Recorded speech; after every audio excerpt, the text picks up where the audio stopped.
What's up everyone, how are you all? Today we are back with another amazing Naruto story. What if Naruto finds a Zanpakuto in the forest of death? If you enjoy then please like, share and do comments. Aizen sat in his throne watching a projection of another world. What he was witnessing intrigued him. A large mob of people was currently chasing a small blonde-headed child, no older than 6 years old. The people kept calling him a demon. In addition to the immense amount of spiritual pressure emanating from the boy, Aizen sensed something even stronger sealed away, most likely the source of the mob's catcalls. Aizen immediately called for Jin and Tosen. "What is it, Aizen-sama?" Jin asked, grinning his fox-like grin as usual. "This boy here, Naruto Uzumaki, is very powerful. I want you to bring him here so that he can be trained by the Espada," Aizen said as he looked back at the image and saw that the boy had tripped and was about to be beaten by the mob. "As you wish, Aizen-sama," Tosen said as he and Jin turned and left. Aizen now had a wide smile on his face. Somewhere in Konohagakure, Naruto was on the ground trying to back away from the mob. The people in the mob were wielding only knives and lights, but, unfortunately for Naruto, that was all the mob needed. "Now we will vanquish this demon from our land," the leader of the mob said as the rest of the mob cheered in approval. "I'm not a demon. Why are you doing this?" Naruto asked as the mob closed in on him. "Now we get out revenge," the leader said as he brought his knife down on the boy. Naruto closed his eyes as he prepared to meet his end. Fortunately for him, and the shinobi world, it never came. "Shoot to kill, Shinso," an unfamiliar voice said. Naruto opened his eyes and saw that a very long sword had pierced the leader.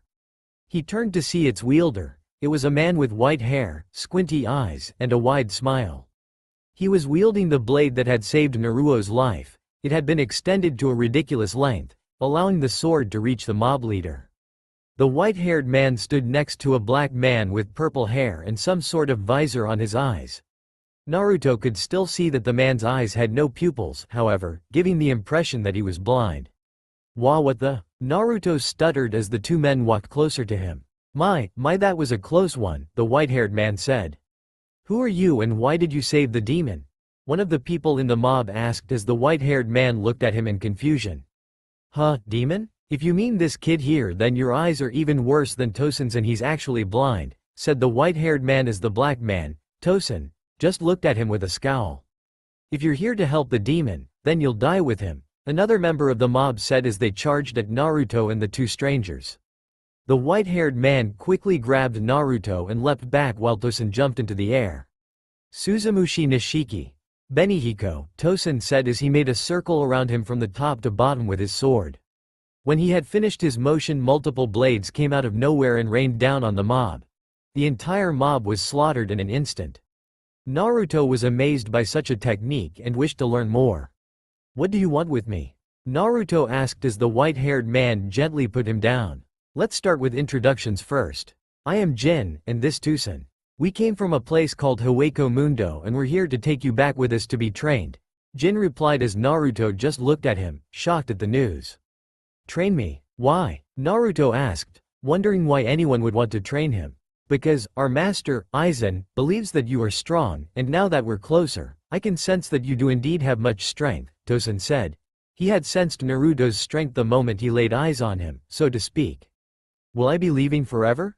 Naruto asked. While he may have disliked like the villagers, Naruto still had friends in the village. "It all depends on what Aizen-sama has planned. Will you come with us, please?" Jin asked while extending his hand, which Naruto took. Before they could depart, however, they were stopped by the arrival of the third Hokage and a few Anbu Black Ops members. "Hold it right there. Where are you taking Naruto?" the Hokage asked as his Anbu prepared to attack the two strangers. "We are taking Naruto to a place to be trained so he can stand up to the nutjobs, like these fools, in your village. And before you think that we're kidnapping him, you should know that he chose to come with us on his own accord," Jin said as the Hokage looked at him in shock. "What? Naruto, is this true?" the Hokage asked, to which Naruto just nodded. "Don't worry, Naruto will return. Just not for a while," Jin said with a smile. "Very well, if Naruto is going out of his free will, then I'll allow it. Just promise me, however, that he will return," Sarutobi said. He ordered the Anbu to stand down when Jin and Tosen nodded in reply. The two Shinigami then turned around and opened a Garganta and walked through it, with Naruto in tow, before the portal slammed shut. Be safe, Naruto, Sarutobi thought to himself as he and his Anbu disappeared. Aizen's throne room, Las Noches, Hueco Mundo. Naruto looked in awe at the massive castle fortress he was now inside. Jin and Tosen led him into a huge room, the throne room from what Naruto could tell, where a man was seated on a throne on the opposite side of the room. The man had a white outfit on and had brown slicked back hair. Welcome, Naruto. I am Sosuke Aizen, the one who sent Jin and Tosen to retrieve you, Aizen said as Jin and Tosen brought Naruto closer to Aizen, who decided to get up and walk to meet his newest acquisition. Naruto bowed respectfully to the man. Are you going to be the one training me? Naruto asked as Aizen smiled gently at him. No, I will have you trained by the Espada, 10 warriors who are my strongest force, Aizen said. Naruto was surprised to hear that he was going to have 10 different teachers. Naruto was startled by the opening of another huge door from which 10 figures stepped out. The first guy was big and muscular with a tan and a ponytail. The only guy wearing a helmet made bubbling noise and had a popped collar. There was man with pink hair had glasses on who had a thin body. The only black member was bald, had some spikes on his head. The guy next to him had a jaw on the right side of his face as well as blue hair. There was another guy whose outfit made him look like a giant spoon and who wielded a huge misshapen scythe. The palest member had green eyes, black hair, and teal-colored marks that looked like tears. The only woman in the group had blonde hair, blue eyes and had her face covered. There was an old man who had one eye closed and was wearing some sort of crown. The final member had a lazy look in his eyes and brown hair. The guys must be the Espada. Is that them? Naruto asked as he looked back at Aizen. Yes, but training can wait until tomorrow. Why don't you go with Jin to your room, Aizen said. Naruto nodded in reply and began walking with Jin before he suddenly stopped. Hey, I have a quick question. Will I be able to go home when my training is done? Naruto asked while Aizen still smiled at him. Yes, you are free to go when your training in Las Noches is done, Aizen said as Naruto smiled and left to rest. Are you really going to let him leave? Tosen asked as Aizen turned to look at him. Yes, after we've taken the Soul Society and the real world, we will take over his world, with him as the main weapon, Aizen said to his subordinate as he sprouted a wide smile. If only he knew what happened in the future. 7 years later, Naruto sat atop a tower in Hueco Mundo staring out at the massive desert. He had on a white jacket and black shirt underneath, along with black pants and sandals. He had his Zanpakuto, which was a blade with black hilt with red wrappings around it and a red, round, spiral pattern tsuba. A.N. The tsube looks like the Uzumaki clan symbol. Naruto had gotten strong enough to beat all 10 Espada in both their regular forms and their released forms. Since he trained with the Arankars, he had obtained a release for his Zanpakuto as well. On top of that, he also got 2 fracciones named Django and Tiraran. Now, with his training complete, Naruto set his sights on a new objective. Ready or not, Konoha, here come Naruto Uzumaki, said Naruto as he left to have a final talk with Aizen. Naruto used a flash step to get to Aizen's stronghold. Naruto had gotten the abilities of a Shinigami, but didn't have a Shikai or Bankai. Thanks to Aizen, the Kyuubi had been resealed inside Naruto's blade, hence him having a release. This made his Zanpakuto more Arankar-like in how it was used. Since the tailed beast was still connected to his soul, Naruto still had the healing abilities that the Kyuubi provided. Naruto's training also resulted in him gaining several hollow abilities, though without the need for an inner hollow to use them. Naruto entered the center of Las Noches and decided to head to his room one last time. When he got there, he saw some new clothes on his bed. A note was attached to it. Dear Naruto, I thought you might like some new clothes considering you're leaving soon. This should be appropriate for you, big return. Enjoy. Signed, Aizen. Naruto smiled at the note and put on the clothes. There was a shirt similar to Grimmjow's, but it had short sleeves instead of the long sleeves that the 6th Espada rolled up. The pants were white and baggy with black trim. His sandals were Espada edition sandals, and he had white forearm gauntlets on his arms that had skulls in the middle. The outfit also included a pair of spalders with a similar design. Naruto took a look at himself in the mirror after trying out his new outfit before going to Aizen's throne room. Naruto walked inside but found that Aizen was not at his throne. Rather than going out and looking for him, Naruto decided to wait for him. He was in no hurry to get back, and wanted to at least talk one last time with the Espada. Speaking of the Espada, Grimmjow had just walked into the throne room. "How are you, Grimmjow-sama?" Naruto asked as his teacher looked at him and gave his usual grin. "Bored as hell. What are you doing?" Grimmjow asked. He sat next to Naruto. "Just waiting for Aizen-sama. I need to discuss my departure with him," Naruto said as Grimmjow looked at him with a surprised expression. "Is it time already?" Grimmjow asked, to which Naruto nodded in reply. "Yay, it's been a while since I began my training. If my math is correct, it should be 7 years past in my world." "I can't wait," Naruto said as he sported his trademark grin.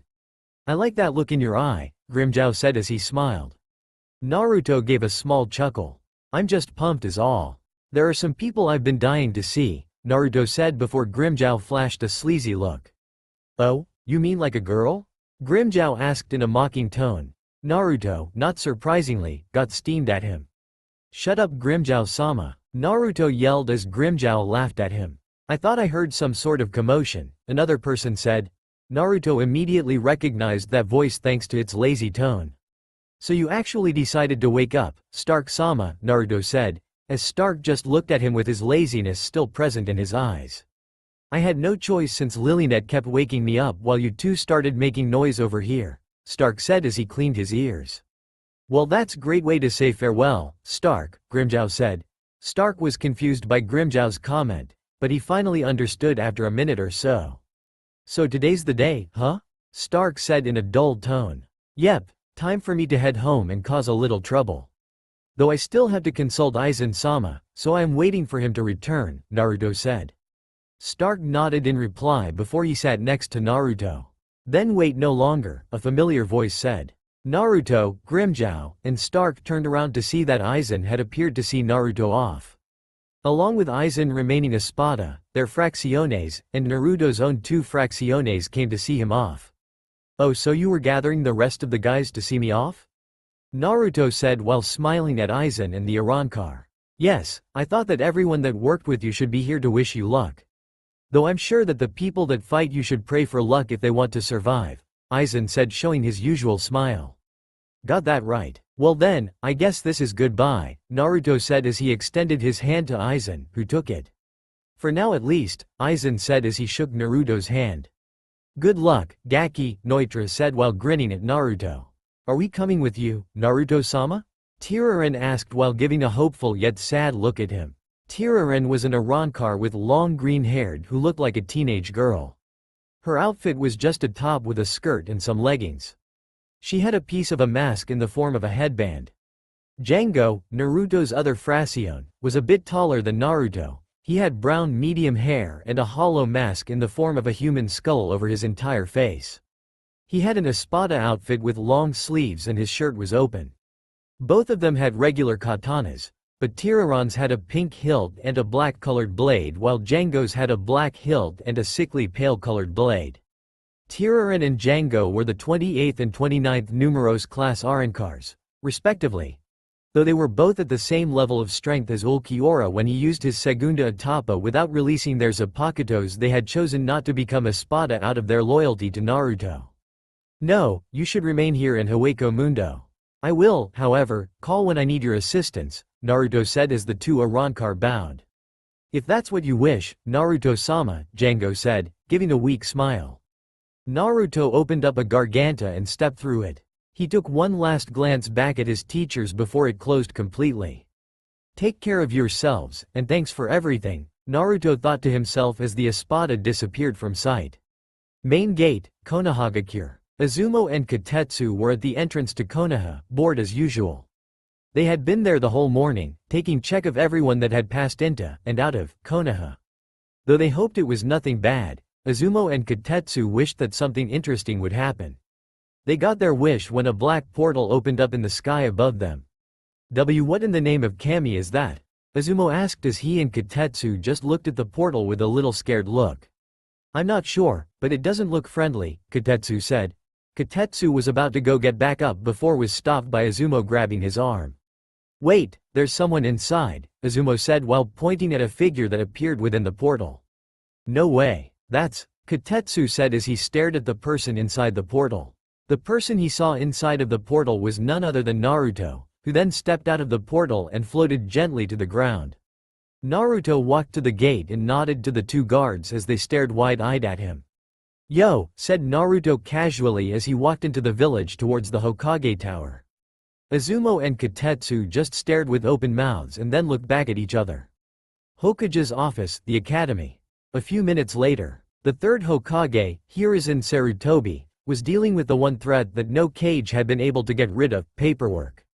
The stack in front of him was huge in height as the old man tried to make it smaller with every sheet signed. The sad part was that the stack was going to be at the same level tomorrow, if it didn't go higher. As he was going through some more documents, someone knocked the door. "Come in," the third said as he took down another sheet to be signed. "Long time no see, old man," and voice said. This voice made the Hokage look up with wide eyes. Standing in the doorway was Naruto, smiling at one of the few people that treated him with kindness. The Sandaime had tried to have Naruto be seen as a hero, as per the Yondaime's instructions, but it fell on mostly deaf ears. The few people who did listen tried to at least adopt the poor kid, but the civilian council, in their arrogance and complete hatred of the boy, shot them all down. When the Hokage told the councils that Jin and Tosen had taken Naruto, the civilian council was happy to be rid of the so-called demon child. The shinobi council, however, was not so cheerful. When the Sandaime assured them, in secret, that Naruto would return one day, they got a little bit happy. Unlike the civilian council, the members of the shinobi council did not hold any real hatred towards Naruto, as they knew the Kyuubi's attack on Konoha was not Naruto's fault. Now, after 7 years, Naruto has returned. Hiruzen sensing the definite change that had occurred. "Welcome home, Naruto," Sandaime said as he gave the blonde a big hug. "Thanks, old man, though I doubt I'll get the same warm welcome from most people." "How've you been? Still dealing with paperwork?" Naruto said. The third frowned in response to that comment as he was well aware that the child was mocking him and his torment.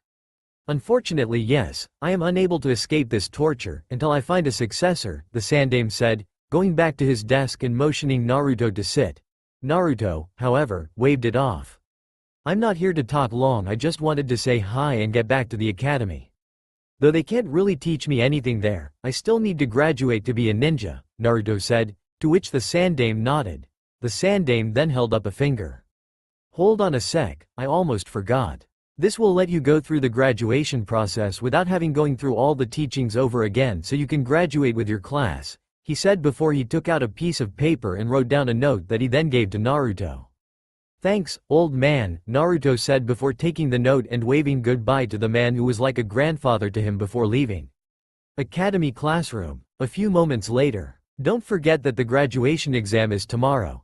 So everyone study hard and sharpen your skills tonight," Iruka announced to the class. Everyone was excited about finally graduating, having worked hard, for the most part, to become ninja.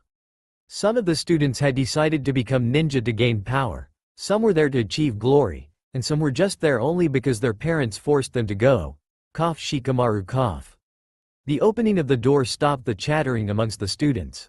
The figure that stepped in made the guys look shocked, the girls with blushes on their faces and few with nosebleeds.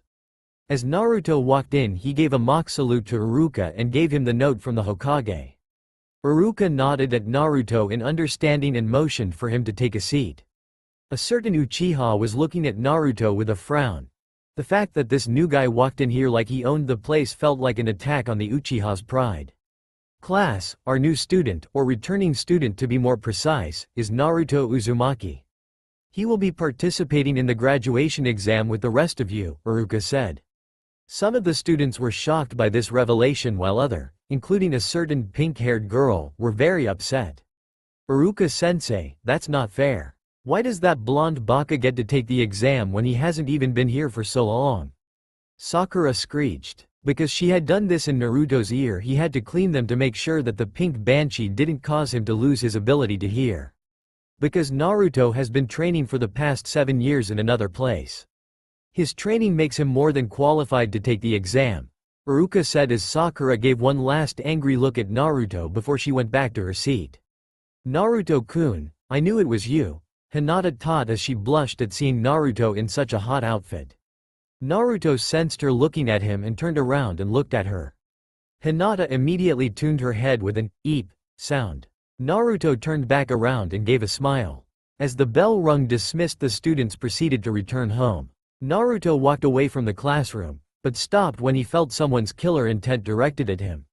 Naruto turned around to see Sasuke Uchiha, who was giving him an ugly look.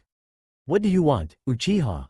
Naruto asked him. He was not in the mood for a fight with the Uchiha punk, as that would have been a waste of his time. "I just want you to remember your place. I'm the top student in my class, so don't you think that I'll let you pass this exam, you dead last," Sasuke said. The Uchiha was smirking until Naruto yawned in reply. Naruto had fought against beings with more power than anyone in this world could shake a stick at. The Uchiha standing before him was, to Naruto, little more than a cockroach by comparison and, as a result, not even worth taking seriously. "You finished gloating yet? I have gotta go to my apartment to make sure I've got food to eat," Naruto said as he turned around. "Don't you turn your back on me," the Uchiha yelled as he threw a punch. Sasuke stopped his attack when Naruto disappeared. Sasuke looked around for Naruto but couldn't find him until he reappeared behind the Sasuke, his sword pressed against the Uchiha's neck. "I'm not gonna fight you today, Sasuke. I'll save that for tomorrow. Just be ready to be beaten by a dead last in the meantime," Naruto said as he once again disappeared, leaving the Uchiha enraged at this humiliation. Naruto was quite surprised to find his apartment completely untouched. He thought for sure that some of the crazy villagers would have come here to ransack the room and then burn it down, yet here it was, nothing out of place except for a little dust. He went through the fridge and found that everything had expired years ago from both on the labels and the smell of, for lack of a better comparison, death. While he could have gone to buy groceries, he decided on a different solution for the time being. He left his apartment and headed to the one restaurant he had missed since he left Konoha, Ichiraku Ramen. He walked into the stand and sat down at his usual spot. Memories of all the times he had come here to enjoy a good bowl of ramen flooded his mind as he anticipated tasting the finest ramen in all of the shinobi world. "Hello and welcome to Ichira Naruto, you're back. Dad, come here and see this," Ayame said as she went outside and hugged Naruto. Her father came out from the kitchen at the mention of Naruto's name. "Well, it's good to see you again, Naruto. I'll be honest, I thought I wasn't going to see you again," Tuchi said, as Ayame pulled away from Naruto and went back inside. "You know I can't be parted from your ramen forever," Naruto said, flashing his trademark smile at them as he ordered pork ramen. When Naruto got out the chopsticks and slurped up the first bit of ramen, he let out a sigh of happiness. It was still as good as it was when he had left Konoha. It tasted a lot better when one remembers he's been deprived of this ramen for so long. In Hueco Mundo, Naruto had to eat whatever he could find, not an easy thing considering the lack of anything alive there. As for something to drink, tea was provided by Aizen, most of the time. After a large amount of ramen consumption, Naruto decided to head back to the apartment and rest up for tomorrow. As he lay in bed, Naruto thought of the best way to unveil his new abilities tomorrow at the academy. The thoughts of all the shocked faces brought a smile to his face. "Tomorrow everyone will learn that I'm the top guy now," Naruto thought to himself before he fell now asleep. The next day, Naruto woke up and put back on his outfit before he walked out the door. As he made his way to the academy, he noticed that he was still getting ugly looks from some of the villagers. The looks didn't improve when he got to the academy. Some of the parents saw Naruto only as a monster that the Yondaime merely weakened for the people of the village to finish off. The only Naruto thought that he had regarding this was how sweet it would feel when the stares would change, eventually. Not everyone stared at him with hatred in their eyes, as there were some friendly faces in the mix. Those faces were the families of Shikamaru, Choji, and Kiba, whom Naruto had spent a lot of time with before he left for Las Noches. A few minutes before the tests began, Naruto made his way into the classroom and took his seat. He looked to his left and saw Sasuke, who was still seething after what happened yesterday. "I'm going to embarrass you in front of the entire academy, you loser," Sasuke thought to himself as he ignored the usual screeching from his fangirls. Sakura, one of these fangirls, decided to get on Sasuke's good side by pushing Naruto around. You might as well quit, Baka. Sasuke is the best and you can compete with him. For all we know, your training didn't help you at all. So why don't you just leave before you end up embarrassing yourself? Sakura said as she hit Naruto in the back of the head. Bad idea. Naruto's face was planted to his desk as a result. Even though Naruto did hit the desk pretty hard, it didn't break since Sakura didn't have that kind of strength yet. Naruto looked up from his desk, straightened his back, took a deep breath, and stood up. A few moments later, Iruka was very excited to see how his students fared in the tests. He had trained them well and silently wished the best of luck to them. He was even more excited, though, to see how powerful Naruto had become. Iruka had tried to look out for Naruto when he was still here and treated him like a brother. Iruka opened the door and stood in front of the class. Good morning, class. I just wanted to say I'm proud of all of you for making it this far, and I think Okami. Sakura, what happened to your face? Iruka yelled as he looked over at a bruised Sakura.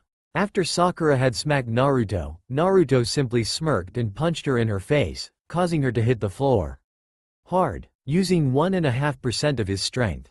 After Sakura didn't move for a while, Naruto picked her up and sat her in her desk before he proceeded to gently shake her until she regained consciousness.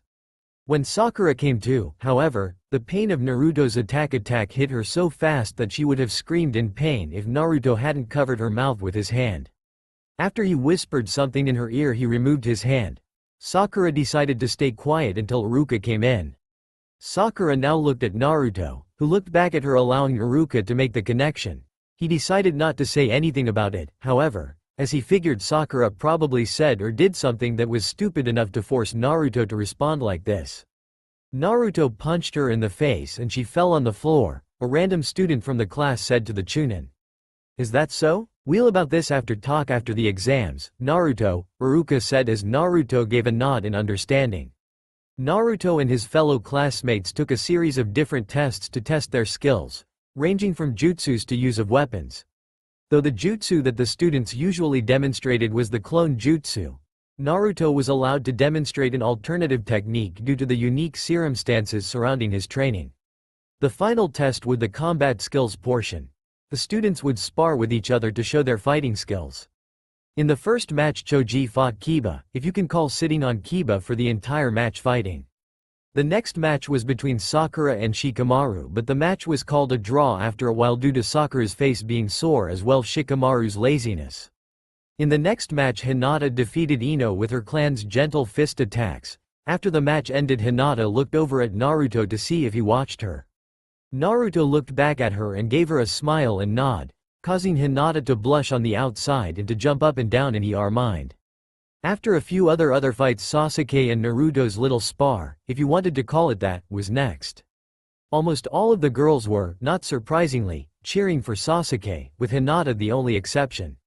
Naruto walked out into the little grass area where the spar would take place. Before the match began, Naruto unsheathed his Zanpakuto and stuck it in the ground, which, to those who knew him in Las Noches, meant that he would fight the opponent in question but still saw her as a waste of his time.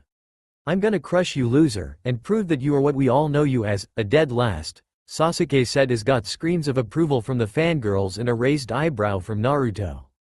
Is that so? Well then, why don't I make your victory a little bit easier? How great, Uchiha, Naruto mockingly said, to which Sasuke responded by looking at him with a frown. And how do plan to you do that? Sasuke asked as Naruto held up one arm and put it behind his back. Rocker 1600 note.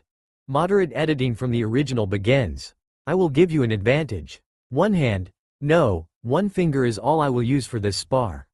Sound good to you? Naruto said, smirking, while the Uchiha just frowned. Naruto closed his free hand into a fist, save for his index finger. Do what you want, you'll still lose no matter what, Sasuke said as readied himself for a fight. Ready? Begin, Iruka said. Sasuke made the first move when he chargreph at Naruto. Sasuke threw a right hook but was dodged by Naruto, who sidestepped the punch.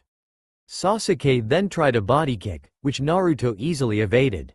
Sasuke kept using attack after attack, but nothing connected. Then, Sasuke nailed Naruto in the chin with an uppercut.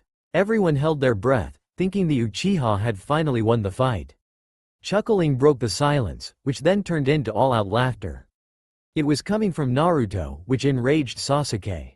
Are you serious? That's it? I gotta say, I knew you were weak, but this is pathetic, Naruto said as he looked at the Uchiha. Why you? Sasuke said before Naruto placed his finger on Sasuke's chest. Before Sasuke could react, Naruto used his finger to push Sasuke back. Naruto had applied enough force to send Sasuke flying back to the academy building. When Sasuke landed on the wall of the building, the amount of force Naruto had used caused Sasuke to go right through the wall, leaving a noticeable hole. The fangirls immediately crowded an unconscious Uchiha while Naruto picked up his sword, sheathed it and walked away with a wide smile. As he was about to go back inside to receive his headband, Iruka stopped him. Naruto, I'm sure Sakura did something or said something stupid, but please have better control over your attacks from now on. That goes for this little display as well, Iruka said as he got a nod from Naruto. Don't worry, that was just so she knew not to hit me again. As for Sasuke, I actually held back, a lot, Naruto said with a grin as he walked back to the academy. Despite the angry looks from some of the villagers, Naruto was more than satisfied with becoming a full-fledged shinobi of Konoha. Naruto was on his way home when he saw Hinata walking home with her father Hiashi. Hey Hinata, congratulations on becoming a shinobi, Naruto said. He chuckled in the back of the mind as he saw Hinata blush. Thank you, Naruto-kun, Hinata said while her father, Hiashi, just smiled at the two. Congratulations to you too. I hope that you and my daughter will do great things for Konoha, said Hiashi, as Naruto nodded at him. We will. I've gotta go now, so I'll see you around, Hinata, said Naruto, walking away as Hinata waved goodbye. Hiashi simply looked at the young Naruto. I don't know what you did for her, but I thank you for it. Though she still has a long way to go, you helped her gain some confidence in herself, Hiashi thought to himself before he and Hinata continued to walk home. Rocker 1600 note. Moderate editing form. The original ends. Naruto made his way back to his apartment and found a note pinned to the door when he arrived. Naruto, I want to congratulate you on becoming a shinobi. I have something I wanted to talk to you about. Think of it as a reward for becoming a shinobi. Meet me at the Hokage Tower after reading this note. Signed, the third Hokage. Naruto then used a flash step to get to the Hokage Tower. Sarutobi was waiting for him at the top of the tower, smoking his usual pipe. He nearly dropped his pipe in shock when Naruto appeared, seemingly out of nowhere. You got here fast. How'd you do that? Sarutobi asked, surprised by how fast the boy could move. It's a technique called a flash step. It's one of the things I learned at Las Noches. Anyways, what did you want to talk to me about? Naruto asked as he folded his arms. Naruto, have you ever wondered about who your parents might be? Asked Sarutobi, getting a raised eyebrow from Naruto. Sometimes. I always thought that my parents died during the Kyuubi's attack. After I earned the Kyuubi's trust, I tried asking him about my parents to see if he knew, but he's been very reluctant to tell me, Naruto said while taking note of the fact that Sarutobi's eyes widened in shock. How did you find out about the Kyuubi? Sarutobi asked as he had made it clear that it was forbidden to mention the Kyuubi's presence within Naruto to the boy. Aizen, the man who helped train me, told me, Naruto calmly, to which Hiruzen did a facepalm. He had forgotten that he had not mentioned this rule to the two men who had taken Naruto with them 7 years ago. I see. Well, your parents did die during the Kyuubi attack, but your father is the one who sealed the Kyuubi in you, to protect the village, Sarutobi said as he saw that Naruto was looking at him as if he had two heads. That's impossible. That would mean that my dad is, Naruto said before Sarutobi finished the sentence for him. The Yondaime Hokage, Minato Namikaze, Sarutobi said. Naruto's face was suddenly with feelings of shock, then happiness, and then anger, which Sarutobi had expected, to an extent. My own father sealed the Kyuubi inside me, Naruto said as he clenched his fists. I thought you might react that way, but you have to understand that he had faith that you would one day be able to control it, which you have. And I can promise you that your father truly did care about and would not have done it if he didn't have a good reason to, Sarutobi said. He placed his hand on Naruto's shoulder. This revelation helped Naruto calm down. That makes sense, and I guess being the son of the Yondaime makes up for it, Naruto said. Sarutobi smiled at seeing how much Naruto had matured since he left. I have something I want to show you. Follow me, Sarutobi said before leading Naruto out of the Hokage Tower. He led him to the Namikaze estate, which was located about a half a mile outside of Konoha.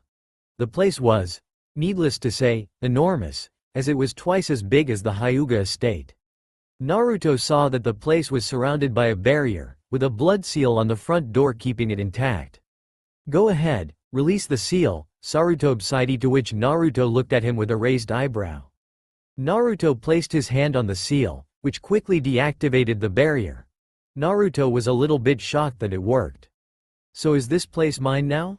Naruto asked, to which Sarutobe nodded. "Yes, but let's not move in yet. It's best for us to make sure that everyone knows you're the son of the fourth before getting comfortable in your birthright," Sarutobe explained.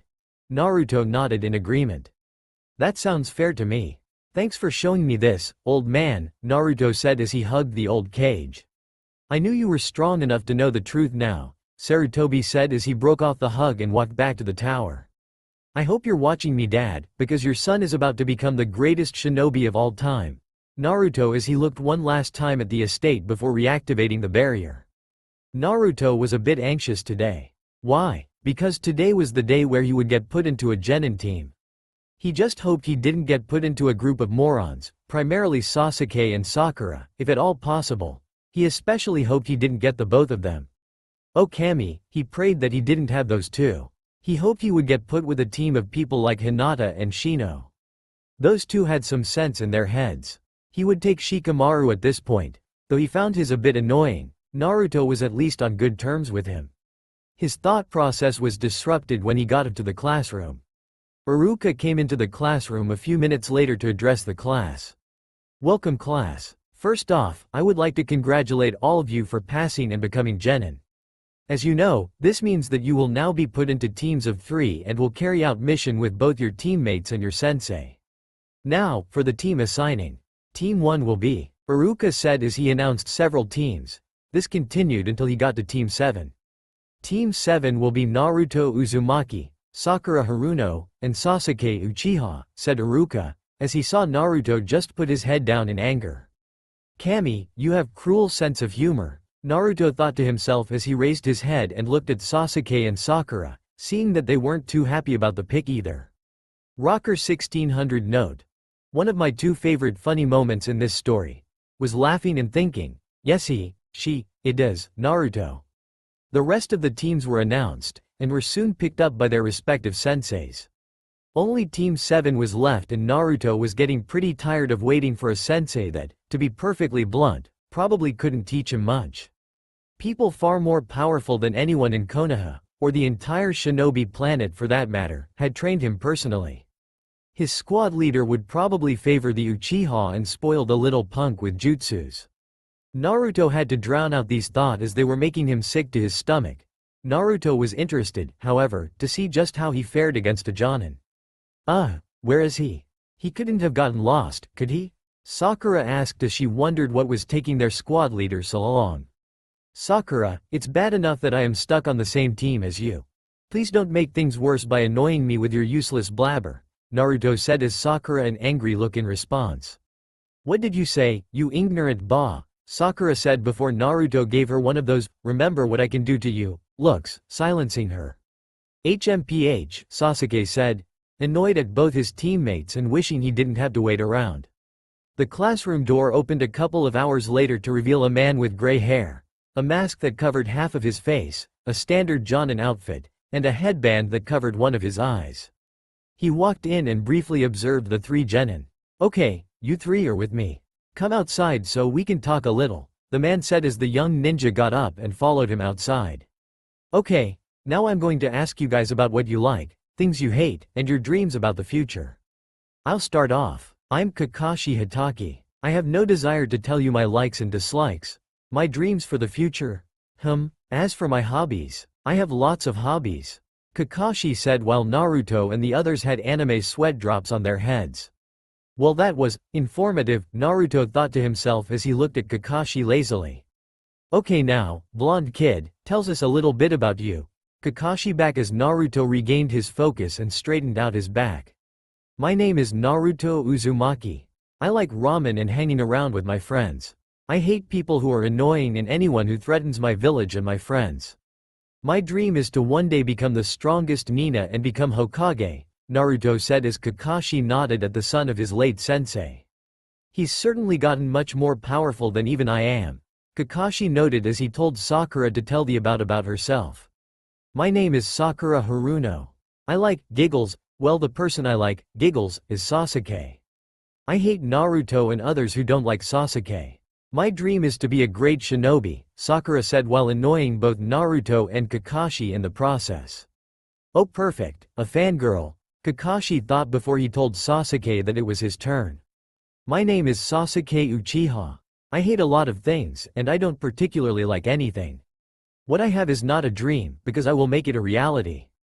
I'm going to restore my clan and kill a certain someone, he said. Sakura began to look worried while Naruto just shook his head.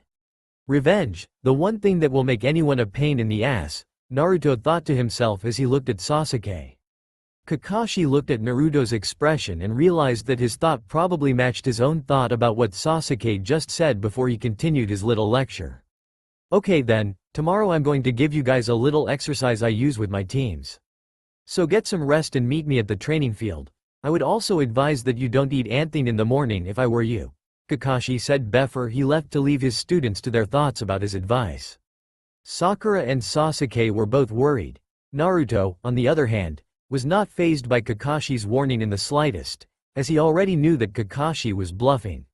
You might have these other two fooled, but you'll soon find that I'm much sharper than that, Naruto thought as he headed back to his apartment. The next morning Naruto woke up and ate a plentiful breakfast before he made his way to the training ground. Sakura and Sasuke showed up a few seconds later, their stomachs growling from not having eaten they left the training ground the previous day. Naruto mentally chuckled at the pathetic sight of them both. After a couple of hours Kakashi finally showed up to give them their task. Good morning everyone. Today's exercise will be a simple one. All you have to do is take one of these two bells from me. The two who managed to take a bell pass the test while the one who didn't get a bell will be tied to one of those posts there, Kakashi said as he held up the two bells. That's it? And here I was thinking that this would be a little bit challenging, Naruto said while popping his neck. I thought that we would be fighting or something, Sasuke said while Sakura nodded in agreement. You may think it is so simple, but I haven't told you this next bit. If you don't get one of the bells, you also won't get any lunch at the end, Kakashi said, getting surprised looks from both Sasuke and Sakura. That's why you didn't want us to eat this morning, Sakura said before Naruto gave a slow clap. And the light finally turns on, Naruto said sarcastically, getting an angry glance from Sakura. Getting back to what I was saying, that punishment pales next to the last bit yet, Kakashi said. Sasuke's eyes widened when he heard this while Sakura gulped. The tension in the air grew as Kakashi waited a few seconds before he continued. Whichever two of you get a bell will continue on to do another exercise, while the one who failed to get a bell will not only fail the test, he or she will be sent back to the academy immediately. This training exercise is actually an extremely difficult post-academy exam with a failure rate of over 66%. In other words, out of the 27 graduates this year only 9 will be chosen to become genin, Kakashi declared. He took a moment to mentally enjoy the reactions from Sasuke and Sakura before he saw that Naruto wasn't even fazed in the least. I see. That's very clever, Kakashi. If it wasn't for my time training at Las Noches I wouldn't have figured out what you really want from us. Too bad these two wouldn't bother agreeing to it, Naruto thought to himself. Kakashi guessed that he either felt that his strength would be enough to beat him or, from he could tell from Naruto's expression, that he already figured out what the true purpose of this test really was. Shaking off these thoughts, Kakashi refocused his attention to the 3 graduates. Alright, you 3. I want you guys use whatever means to take these bells, and that includes the use of any ninja tools and jutsus. If not prepared to kill me, you won't get the bells. Understood? Kakashi asked. The genin nodded in agreement. It's time to see how I fare, Naruto thought as he readied himself for battle. Ready? Go, Kakashi said, while Sakura and Sasuke scattered. Naruto stayed put, crossing his arms. I have no intention of hiding and waiting. I'm going to see right now if I can hang with one of the best Konoha has to offer, Naruto said. He cracked a smile as Kakashi readied himself. I've actually wanted to see what you can do as well, Kakashi said while pulled out an orange book from one of his pouches. What are you doing? Naruto asked, raising an eyebrow at his sensei. Finding out what happens at the end, Kakashi said as he saw Naruto's face drop to the ground. Anyways, Naruto said before disappearing in a flash step. What the? Kakashi said before looking up to see Naruto with one leg raised vertically in the air. Hollow leg drop. Naruto yelled as he brought his leg down on Kakashi, causing a huge crater in the process. Holy crap! Sasuke and Sakura thought to themselves, with their jaws on the floor, as they witnessed the immense power Naruto had just displayed. When the dust settled, Naruto stood over a log that was broken in half. A substitution jutsu. This guy is quick on his feet, Naruto said as he looked around for his sensei. I have to admit I wasn't expecting that from him. I guess I won't be able to fight and read a book at the same time with him on my heels. Kakashi thought to himself as he hid in the tree from his student. He also decided to put his book back into its pouch. How in the name of Kami did you get so strong, Baka? Sakura asked as she and Sasuke came out of hiding and walked to Naruto. Years of intense training and a drive not fueled by revenge, Naruto said, having clearly directed the second part of his comment at Sasuke. Are you saying that my way is wrong? That I shouldn't punish the man responsible for my clan's destruction? Sasuke asked while Naruto just shook his head. You just don't get it, Naruto said while Sasuke began to walk away. Whatever, I'm gonna go find Kakashi and get my bell, Sasuke said before he disappeared, leaving Naruto and Sakura by themselves. Sasuke will definitely get a bell. He'll also help me get one too, Sakura said, to which Naruto just rolled his eyes. That idiot won't get a bell with that kind of attitude. Heck, even if he did manage to beat Kakashi, he still wouldn't get a bell, Naruto said with a smile while Sakura looked at him with confusion. What do you mean? Sakura asked while Naruto still smiled. This is what I mean, Naruto declared, holding up both bells. When did you get those?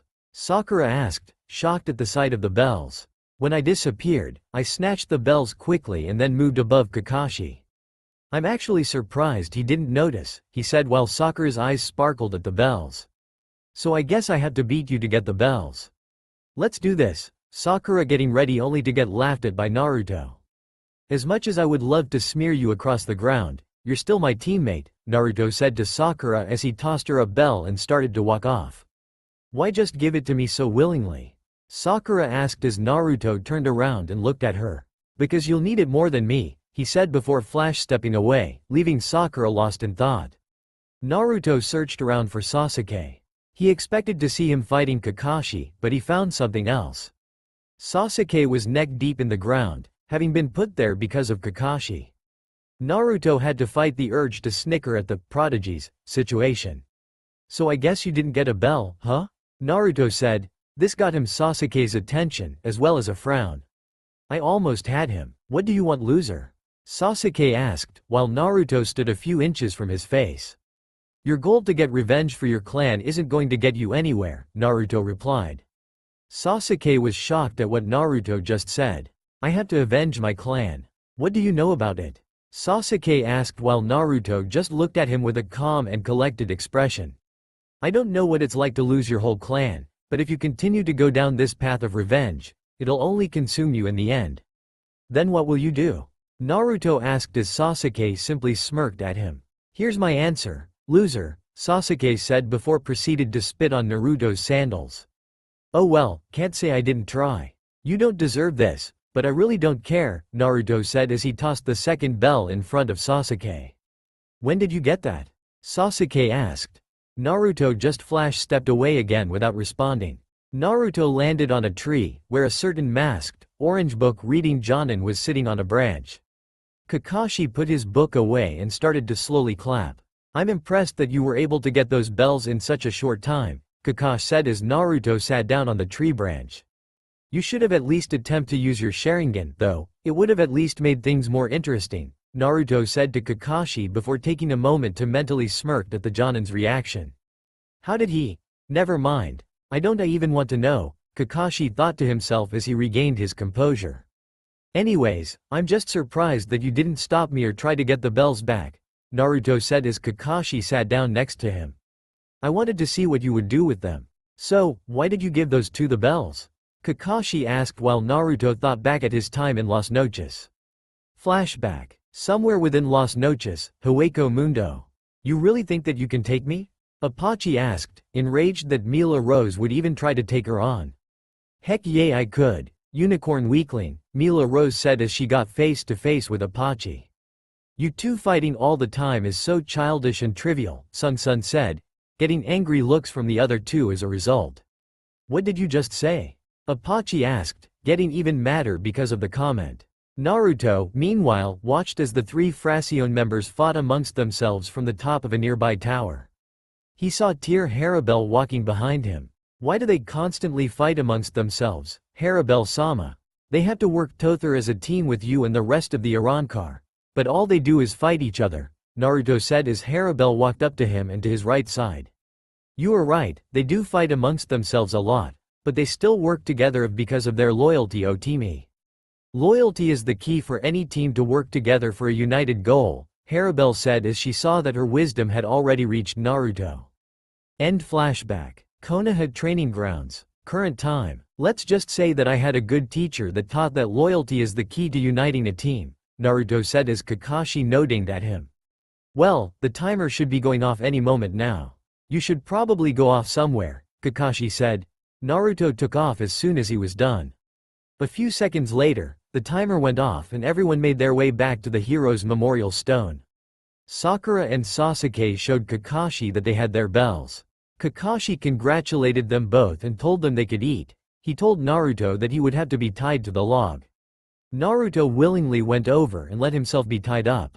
Kakashi then told Sasuke and Sakura that they could eat their lunch, but were told that Naruto could not and that they could not feed him any of their lunch. Kakashi then said that they would attempt this test one last time just in case the results of the first attempt were a fluke before he left Team 7 so that they could eat their lunch.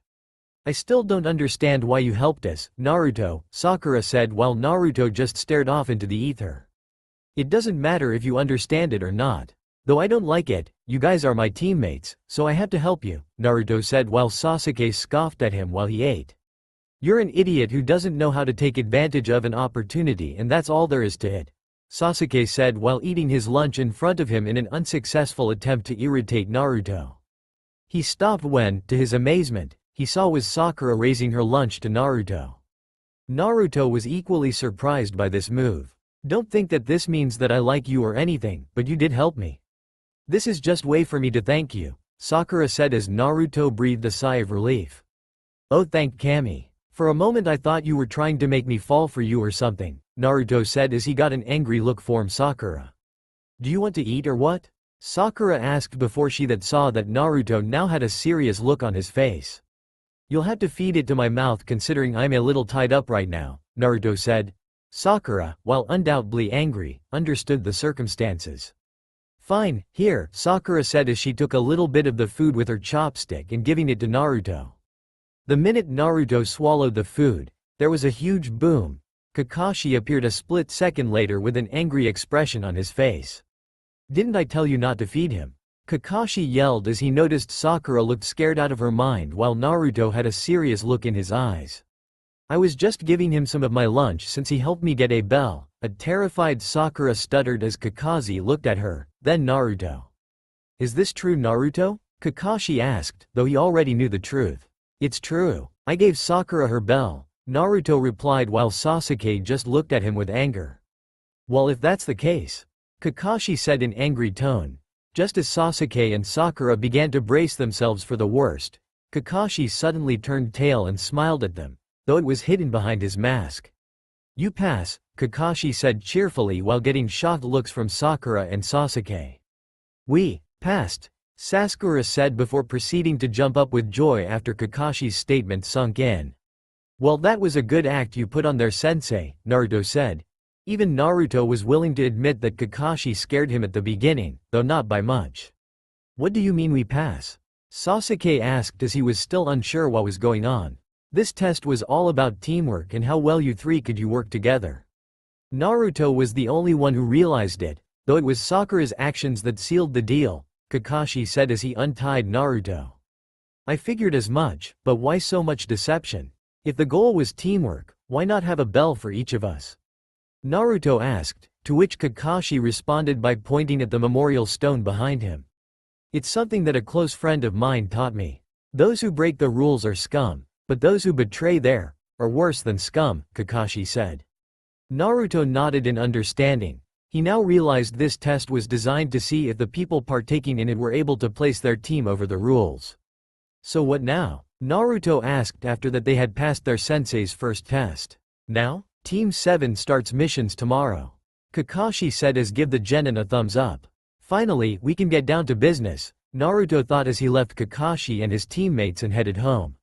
Naruto and his team had been completing numerous D-rank missions, all of which felt like a waste of time and, to both Naruto and Sasuke, a waste of their skills.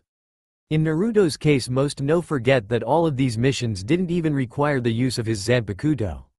Naruto was dying to get some action and, after going on a mission to retrieve Tora, the pet cat of the fire daimyo's wife, for the 10th time, he almost used his Zanpakuto on the feline in his frustration, having deciding that he would just put the cat out of its misery and to get it out of his hair, so to speak. Kakashi managed to talk Naruto down, thankfully, after he promised that they wouldn't do this mission again. Naruto wasn't too happy in sparing the cat's life, but as long as he didn't have to deal with this cat ever again he was satisfied. Upon returning Tora, the daimyo's wife crushed it with a hug and paid the Hokage before she left. Naruto now felt a little sorry for the annoying feline. As the daimyo's wife left the room, Naruto decided to voice his frustration.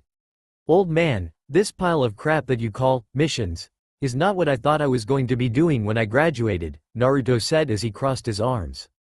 I understand that these aren't the most ideal missions, but they are essential to the village's financial survival, Sandaime said as he got a frustrated sigh from Naruto and his teammates, as they were also tired of getting these chores. Can't you give me a mission that might force me to put some of my training to use? Naruto asked. Naruto was getting a little edgy over the fact that he had not been able to use what he had learned during his training in Las Noches outside of practice sessions with the rest of his team, and he couldn't even use full power even then after nearly, and accidentally, killing an unsuspecting genin team when he demonstrated his Gran Rey Zero to his team. Well, there is this one C-ranked mission that we have here. A bridge builder from Land of Waves needs a team to escort him back home so that he can finish a bridge, Sandaime said as he looked over the mission description. Sounds better than walking a dog or pulling out some old woman's weeds, Sasuke said. He, like Naruto, was also at his wits' end with all the ridiculous missions. Okay then, bring out the client, Sandaime ordered as two chunin near the door of the room went to retrieve the builder. The builder was an old man holding onto a bottle of alcohol and seemed to be little more than a drunk to Team 7. What he said next did little to improve Team 7's, or at least Sakura and Sasuke's, opinion of him. What is this? I pay you guys to give me top protection and you give me a cyclops, an emo-looking, duck-butt-haired freak, and a pink-haired monster with the largest forehead that I have ever seen, the bridge builder said, earning himself some ugly looks from Sasuke and Sakura while getting a snicker from Naruto. Got anything to comment on me? Naruto asked. He just was dying to see what this guy could come up with for him.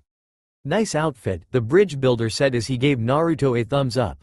Naruto chuckled at this, to which Sakura and Sasuke got even more steamed. Mr. Tazuna, you only had enough money for a low-rank escort detail.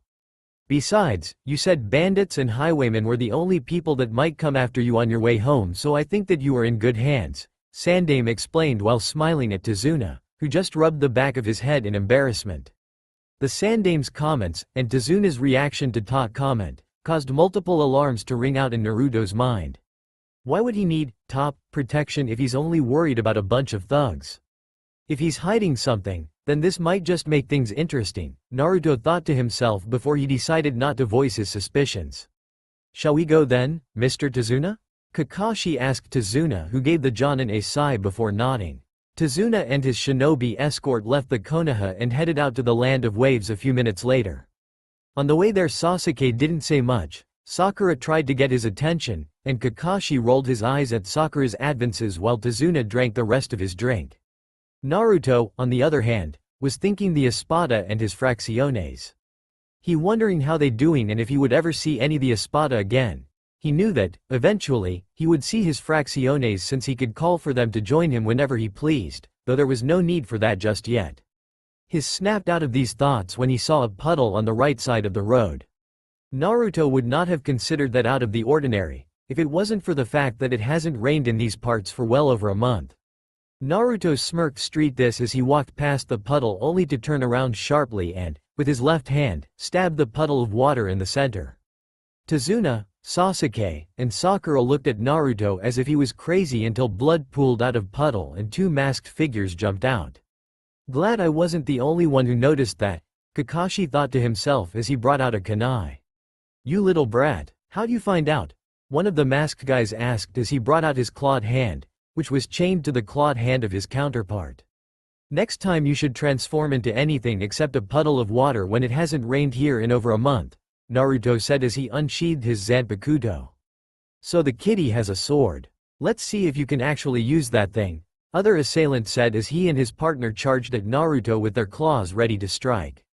Sasuke, Sakura, protect the bridge builder, Kakashi said as went to give Naruto a hand. Sasuke was a little reluctant to do that but had decided, wisely, not to get on Kakashi's bad side while Sakura, on the other hand, had no problem staying out of the fight. Naruto blocked one of the attackers while the other one tried to attack from behind only to be cut off by Kakashi and his kunai for his efforts. Naruto spun around and kicked the attacker to his rear over Kakashi's head. When the rear attacker was sent flying, Kakashi cut the chain connecting him to his partner. Naruto then took the one he kicked by the throat and slammed against the ground, knocking him out cold. With that assailant unconscious, Naruto turned his attention to the other one, only to find that Kakashi had already tied him up to a tree after he had defeated him. You know I could have taken them both, Naruto said as he was a little disappointed that Kakashi had stepped in during the battle. I know, but where's the fun in letting my students do all the fighting? Kakashi asked, rhetorically, as gave Naruto an eye smile. Anyways, why don't we find out who this guy is? Naruto said as looked at the bound masked man. These two are the demon brothers of Kiri. The one you took out is Mizu, and the one we have here is Gozu. They were both ninja from Kirigakure but had defected a while back. Now they're just a couple of missing nins, Kakashi said. Naruto nodded in understanding before he began to question Gozu. So tell me, for what reason would a couple of missing nins like yourselves have to attack us? Naruto asked as he got close to Gozu. We were assigned to kill the old man so he couldn't finish his bridge, Gozu said. Naruto frowned at him upon hearing this revelation. If that's the case, then who is it that sent you? Naruto asked, to which Gozu scoffed at him. You're gonna run into him sooner than later, you little punk, and when that happens you and your team are as good as dead, Gozu said. The missing nin let out an evil chuckle as Naruto just smirked. We'll see about that, Naruto calmly said before he knocked Gozu out with a hit to the head. Is there something you forgot to mention back in Konoha? Kakashi asked while looking at Tazuna. Everyone else proceeded to do the same. Tazuna let out a sigh before he answered. I guess there's no reason to keep hiding it from you anymore. A powerful businessman and criminal boss by the name of Gato has been oppressing both my village and country. Gato runs a shipping magnate which he also uses as a front for smuggling various kinds of contraband and has taken over the shipping lanes into my country, which is our only way of getting supplies in and out of our country. If I can complete my bridge, it will open a different way of trading with different countries, and get us free from Gato's grip on our country, since he can't take that over without drawing suspicion from the other nations. Gato knows this and he has been trying to keep me away from the land of waves by any means necessary. I could only get enough money to pay for a C-ranking mission, which is why I said that bandits and thieves were the only ones that might come after me. I know I tricked you, but you have to understand that my village, and my country by extension, won't survive while Gato remains in power. I'm not asking you to stay with me. You can leave and end the mission right now if you wish, Tazuna said while Kakashi looked, first at him, and then at his genin team. What do you guys think we should do? Kakashi asked his team, who were now in thought. Naruto was the first one to answer. I knew something was amiss. Well, I wanted action, and now I've got it. It also sounds like this guy and his country are in a real bind and I can just stand around and let innocent people suffer. I'm in, Naruto said, getting a nod from Kakashi. Sure, it'll help me prove that I am an elite, Sasuke said, getting an approving nod from Sakura. Oh brother, Naruto thought to himself, rolling his eyes in annoyance. I guess it's settled then. We will protect you until the bridge is completed, Tazuna, Kakashi said. earning a smile from Tazuna. "Thank you so much," Tazuna said as he kept walking with Team 7 to the land of waves. Team 7 was making its way closer and closer to Tazuna's village, staying on their guard for anyone that might come for them the whole time. Kakashi was keeping cool throughout the trip, though he stayed on his toes, so to speak, the whole time as well. Sakura was hoping that she wasn't going to have to fight anyone considering her skills weren't up to par with either Sasuke or her sensei. She hadn't acknowledged Naruto's strength yet, though he could care less about her acknowledgement. Sasuke didn't care if he might be forced to fight since he was an elite, and, as such, he would be victorious against any opponent. Naruto, meanwhile, was actually hoping that he would get to fight a strong opponent. This was part of the reason why he became stronger in Las Noches. Other than protecting those precious to him, Naruto wanted to get stronger by fighting the strongest. Maybe it was a bit of his mentor Neutra Gilga was rubbing off on him, or, more than likely, he was just frustrated by the lack of action in his previous missions. The one thing that Naruto was certain of was that he had an itch to fight someone he could actually let loose on. Naruto was taken out of his train of thought when he heard something moving in a copse of nearby bushes. Naruto then leapt at the copse and unsheathed his Zanpakuto, pointing the tip at the source of the disturbance. He was surprised to see that the culprit was nothing more a white rabbit which trembled as Naruto held his Zanpakuto at it. Naruto put his blade back into its sheath and picked up the little rabbit. Everyone else was wondering why he had lunged at a bush until they saw him emerge from the bushes with the rabbit in hand. "False alarm, everyone, it was just this little guy here," said Naruto, giving a sheepish smile. "Getting spooked by a little rabbit, loser?" Sasuke asked mockingly. The smirk that he had vanished when he saw that Naruto was giving him an angry scowl. "Not as spooked you'll be if I drop you in Hueco Mundo for 5 minutes, Naruto said, to which Sasuke quickly, albeit reluctantly, backed down in fear. Naruto not told his team much regarding his time training in Hueco Mundo to the members of his team. The stories he had told them, however, were terrifying enough for his teammates to wonder whether he had simply gone to hell for 7 years. "Naruto, don't you think there's something weird about this rabbit?"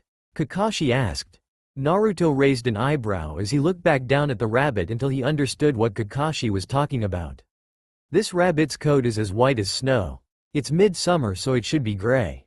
Someone's been keeping this rabbit someone's indoors and cool," Naruto said as he saw Kakashi nod at him. Before Kakashi could say another word, however, a huge sword appeared from out of nowhere and came flying towards the group. Everyone ducked except for Naruto who, using his quick reflexes, managed to draw out his Zanpakuto. He spun underneath the spinning blade and thrusted the blade into the hole of the sword as it passed by him, causing the blade to spin around his Zanpakuto until it settled down towards the Tsuba. Naruto pulled his Zanpakuto out of the hole of the huge blade. Naruto saw that it was a very large sword that was in the form of an oversized butcher's knife. "Not bad, kid. I didn't expect that you would be able to maneuver that fast," Zabuza said as he appeared from the shadows. "This is quite a large blade you have here. Are you compensating for something?" Naruto asked. Zabuza narrowed his eyes at him. Rocker 1600 note. "My other favorite funny moment. You better watch your mouth, kid, or I'll show you how to really wield a blade," Zabuza warned Naruto, who simply grinned at him. "Now that is something I'd like to see," Naruto said before he tossed the executioner's blade back to Zabuza. "Be careful, Naruto. This is Zabuza Momochi, one of the 7 swordsmen of the mist. He has been called the Demon of the Mist due to his brutality and bloodlust, so don't take him lightly," Kakashi warned, to which Naruto replied by giving him a smirk.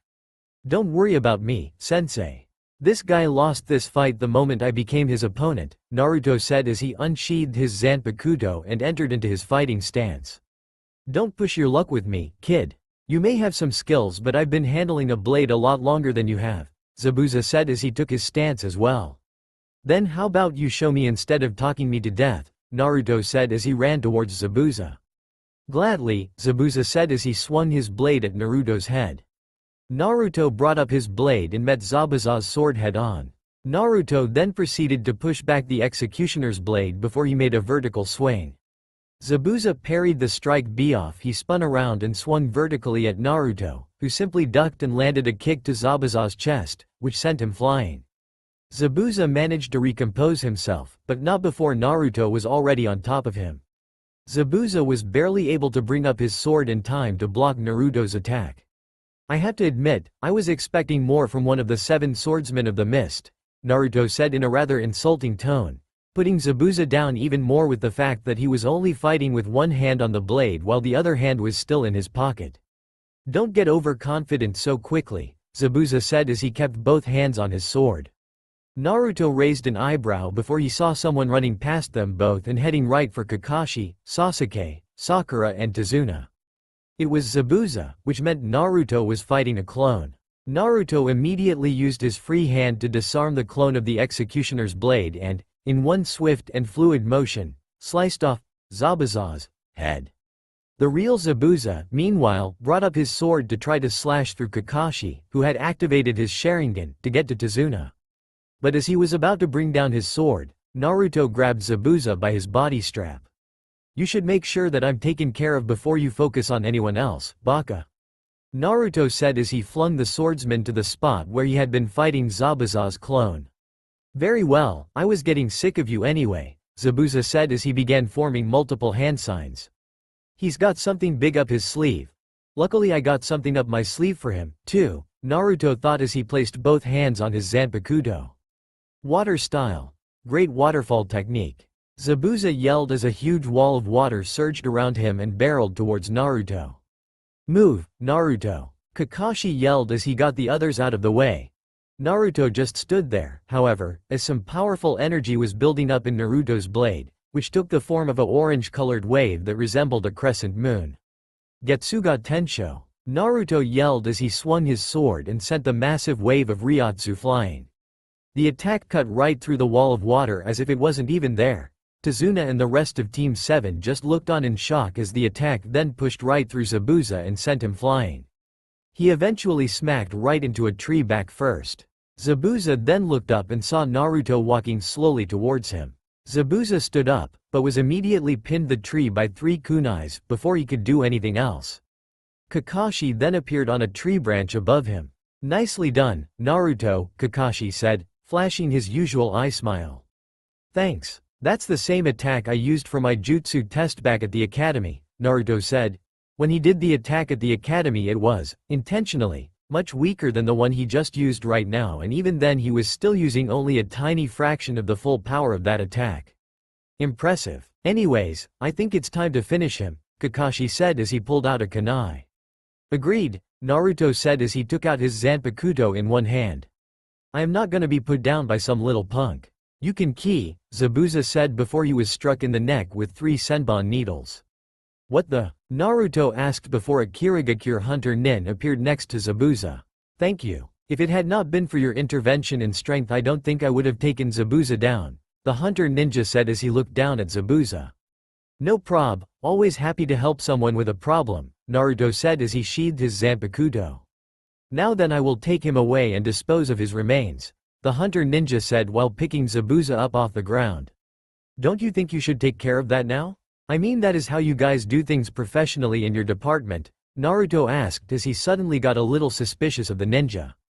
You're quite clever. The problem with that is that we hunter nins also dispose of the body where can see us doing so. We'll definitely meet again, though, the hunter ninja said before taking off with Zabuza. That was an accomplice of Zabuza's. This fight isn't over yet, Naruto said, getting an agreeing from Kakashi. You're right, but for now let us get Tazuna to his village so that he can do his job and we can do ours, Kakashi said before he walked back to Sakura and the others with Naruto next to him. This mission just keeps getting better and better, Naruto thought to himself as smiled with sheer excitement. Naruto and his team had finally made it safely to Tazuna's village, with their client in tow. And, to be blunt about it, the town was in dire straits. There were children on the streets, some too impoverished to even beg, prices on all kinds of goods were sky high, and homes were being foreclosed. Naruto found his anger rising with each glance at the place. This Gato guy was going to die a slow and very painful death, he would make sure of that. Eventually the group arrived at Tazuna's home where Tsunami, Tazuna's daughter, greeted them at the door and thanked the shinobi for getting her father home safe. After they had settled in, Kakashi wanted to have a discussion with his students. What's up Kakashi-sensei? Naruto asked as he sat down with the rest of his squad. As you all know, Zabuza is down, but he is certainly not out. I suspect even now that he is gathering up his strength to come and attempt to kill Tazuna again. To prepare for that, you all need to get some training done. We'll rest for today, but tomorrow I need to teach you some new techniques. I will also send word to Konoha to provide us some backup, Kakashi said as he got up from where he had sat down. The Konoha Jonin stopped, however, when Naruto spoke up. Actually, we don't have to wait so long for backup. I can get us some help right now, Naruto said. This claim shocked both his sensei and teammates. Who? Kakashi asked. He was, naturally, intrigued at whom his squad member could be bring to help them out. My fracciones. They're basically my personal followers that are nearly as powerful as I am. I can bring them here though the Garganta, a portal that connects this world to Hueco Mundo, Naruto said as he saw Kakashi nod at him. Alright then, have your fracciones come here tomorrow, Naruto, Kakashi said. He Jonin suddenly liked their odds in their upcoming battle with Zabuza. Tsunami called them all in for dinner and had 4 plates set out for the shinobi. Tsunami also said that her son Inari would be home soon, which explained the extra plate. As they ate, Sasuke eyed Naruto's Zanpakuto, lusting for it after seeing the destruction it could do. Naruto told him and the rest of his team as they were walking towards Tazuna's town that the sword would never listen to anyone's will but his own and that it would reject any other wielder, using very violent means to do so. Sasuke, ignoring Naruto's warning, grabbed the hilt of the blade and was overwhelmed with terror at the blade's immense power. The power was so great that it shoved at him some 30 feet away from the sword. Sakura tended to him while Naruto just shook his head at the poor attempt. Even though he was shot back, Sasuke still hungered for the blade. Naruto told him that if he tried it again he would break his fingers so he couldn't even grasp it, or if he was in a very bad mood, he would gouge the Uchiha's eyes so he couldn't see where the sword was located, which was enough to stop any more of Sasuke's futile attempts. At this point, Inari came into the room and was surprised to see 4 strangers in his house with his mother and grandfather. Inari, these people are ninja from Konoha. They protected your grandfather as he came back home and have decided to guard him while he finishes the bridge so he can be free of Gato, said Tsunami, smiling at her son. Faye, they're just more fools coming to meet their deaths. Gato is too powerful to be stopped at this point, Inari said, ran up to his room. What is that kid's problem? Naruto asked as he thought that the kid would have been happy that his village was getting some help. Several years ago, a man named Kaiza saved Inari from drowning. After that day he basically became the boy's father. One day, Kaiza stood up to Gato, and ended up losing his life because of it by being publicly executed. Since then Inari has been somewhat downtrodden, Tazuna said as the sadness in his face clearly showed. That's really sad, Sakura said as she felt sorry for the kid. Sasuke, on the other hand, paid no mind to this.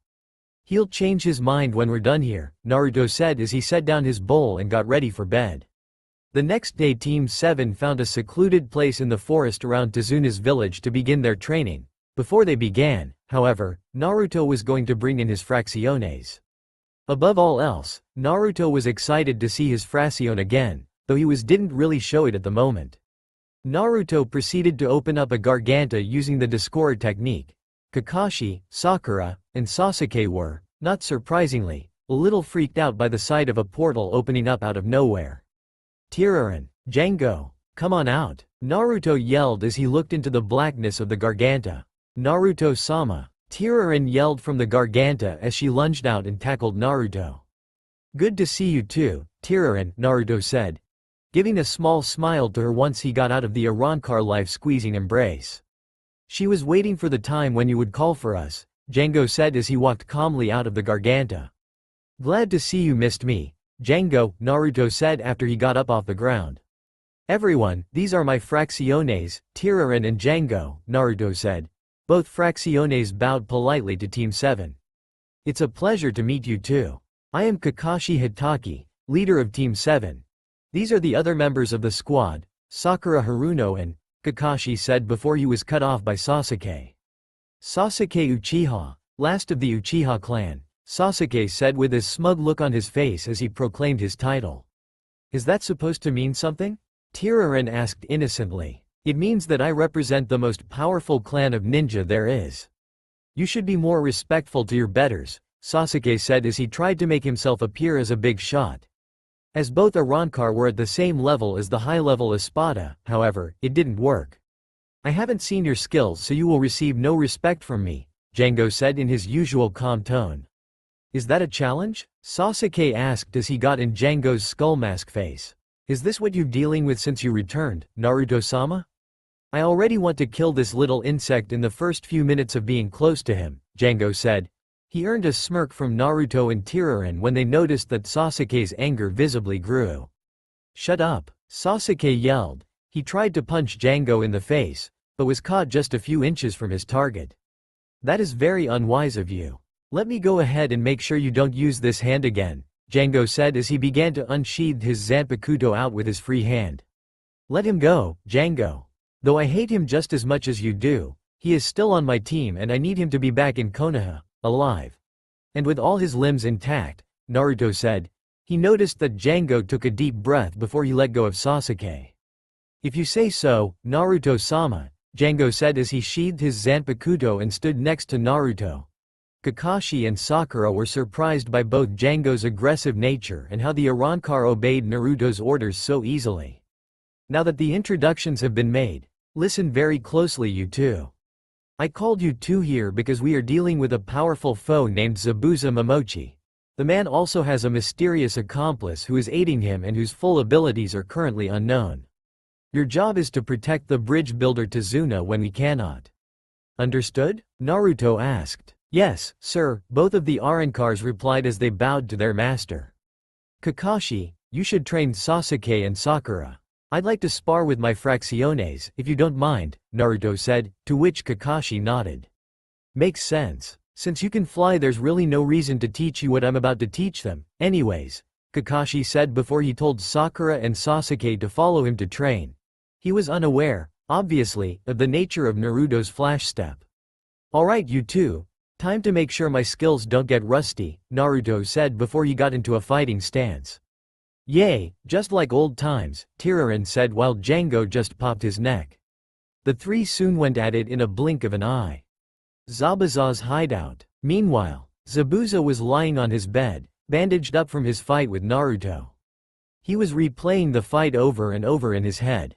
The attack the kid used to counter his water jutsu was incredible, having practically torn through it and even managed to injure him. Zabuza cringed at the thought that Naruto hadn't used the full power of that attack. Impressive though he may be, however, he still needed to be taken out since he was in the missing nin's way. He was pulled back into reality when Haku entered his room. I managed to find some medicine that will help you heal more easily, Zabuza, Haku said as the Kekkei Genkai wielder took out a container of medicine and gave him a pill. This medicine better get me on my feet quick, Haku. We need to make sure we take of the bridge builder so we can get paid, Zabuza said before he swallowed the pill and took a sip of water. We will. Though, you need to rest now and gather your strength, Haku said before she left the room to let her master rest. A rematch with the kid will be enough for me. Haku will hopefully even the odds, Zabuza thought to himself as he went back to sleep, readying himself for tomorrow. Naruto, who had fallen asleep from exhaustion as a result of his practice fight with his Fracciones, was in the guest room of Tazuna's house when he woke up. As he propped himself up and saw that his two Fracciones were still sleeping. Django was sitting Indian style with his arms crossed and his back against the wall while he slept. Tiraran, meanwhile, was leaning against Django's shoulder. Naruto smiled at his Fracciones' apparent closeness. This was to be expected, however, as they had been very close even before they had become Arrancar and were actually the closest thing to siblings anyone in Hueco Mundo had ever seen. Naruto silently crept by the Arrancars and tiptoed his way out of the room so as to not to awake them as they had also been left exhausted from the training session.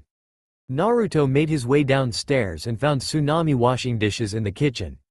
Tazuna's daughter heard Naruto coming down the stairs and smiled at him when he appeared at the entrance.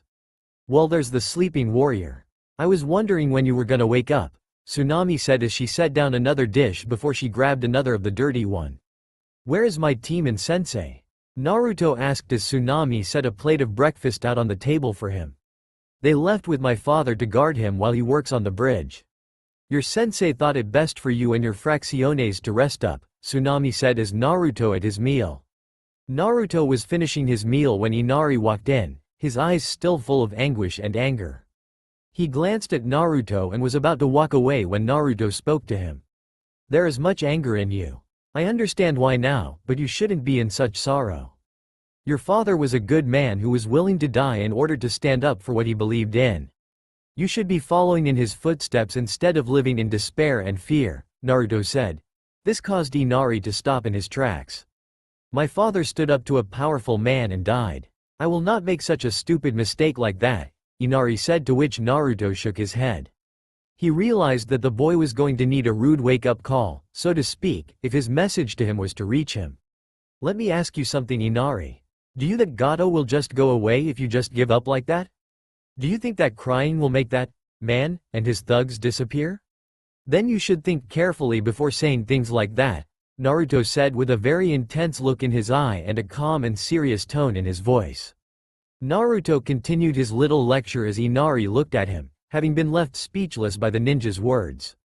Tsunami, while still cleaning the dishes, paid very close attention to the conversation. Gato is indeed a powerful man, but only because people like you let him have such power. He'll only go away when you are willing to stand up to him and refuse to let him push you around. You may be knocked down and you may even be killed, but one thing is clear. You have to try, otherwise your dad will have died in vain, Naruto said. Naruto then got up and went back upstairs after finishing his little lecture, leaving Inari to reflect on what he just said. When Naruto got to the guest room, he opened the door quietly so as to not startle his fracciones. Naruto, however, made a mistake when shut the door too quickly, causing two Arankars to wake up from their slumber. Django woke first, with Tirarin doing the same a second later, and, when they did wake up, they looked right at each other before both jumped back in embarrassment, much to Naruto's amusement. Tirarin blushed heavily while Django stood up straight and coughed a few times. Good morning, Naruto-sama, Django said while he tried to regain his composure. Good morning to you both, Naruto said, having decided to not embarrass his fracciones any more than he had. What is the mission today, Naruto-sama? Tirarin asked as she smiled promptly at her master. I guess we have to go to the bridge now and protect the bridge builder. Until Naruto said before he was interrupted by the sound of a crash of some sort coming from downstairs. Naruto held up his hand to keep his fracciones still before whispering to them to wait for his order. Naruto then tiptoed downstairs to see what was happening. He found Tsunami being held hostage by two bandits while Inari was standing across from them. Why are you here? Inari asked as one of the thugs, one of his eyes covered by an eye patch, held his mother hostage while the other thug, who had white hair, stood in Inari's way. Our boss wants us to kidnap you and your mommy, so we have a bargaining chip in case that Zabuza guy fails to take out the bridge builder, the eye patch thug said. The flashed a psychotic grin as Inari grew angrier. No, I won't let you take her, Inari said as he charged at the man only to be swatted away by the other thug. Play the hero and expect to get killed, kid, the white-haired thug said as he brought up his sword as he prepared to kill Inari. Inari closed his eyes and waited for the coming blow to end him before he suddenly heard the sound of a painful grunt and the collapse of a body to the floor. Inari opened his eyes and saw Naruto standing in front of him, his sword unsheathed, and the white-haired thug on the floor dead. A stab wound located right where the thug's heart used to be. So you finally decided to stand up and fight, huh? Naruto asked as he flashed a reassuring smile at Inari, who, not surprisingly, was shocked at seeing the scene before him. You little gaki, the eye patch thug yelled before he tossed Tsunami to the floor and charged at Naruto. Before he could even 3 steps towards Naruto, however, he stopped dead in his tracks with a pained expression on his face. Before anyone other than Naruto could react, a black-colored blade suddenly pierced through the lowlife's chest. Once the sword was so retracted from the thug's chest, he collapsed to the ground, dead with a diagonal slash across his back to go with the stab wound. Django and Tirarin, who were obviously the ones who took him down, stood behind the thug's corpse as they sheathed their Zanpakutos. No other threat is in the vicinity of the house, Django said in his calm and calculating manner. Naruto went to check on Tsunami, only responding to Django's statement once he confirmed that she was unharmed. Very well, then, you and Tirarin are to stay here and keep it that way. I'm going to the bridge as I suspect Zabuza and his associate are attacking my team and the bridge builder as we speak, Naruto said as he walked towards the door. Please be careful out there, Naruto, Inari said as he stood next to his mother.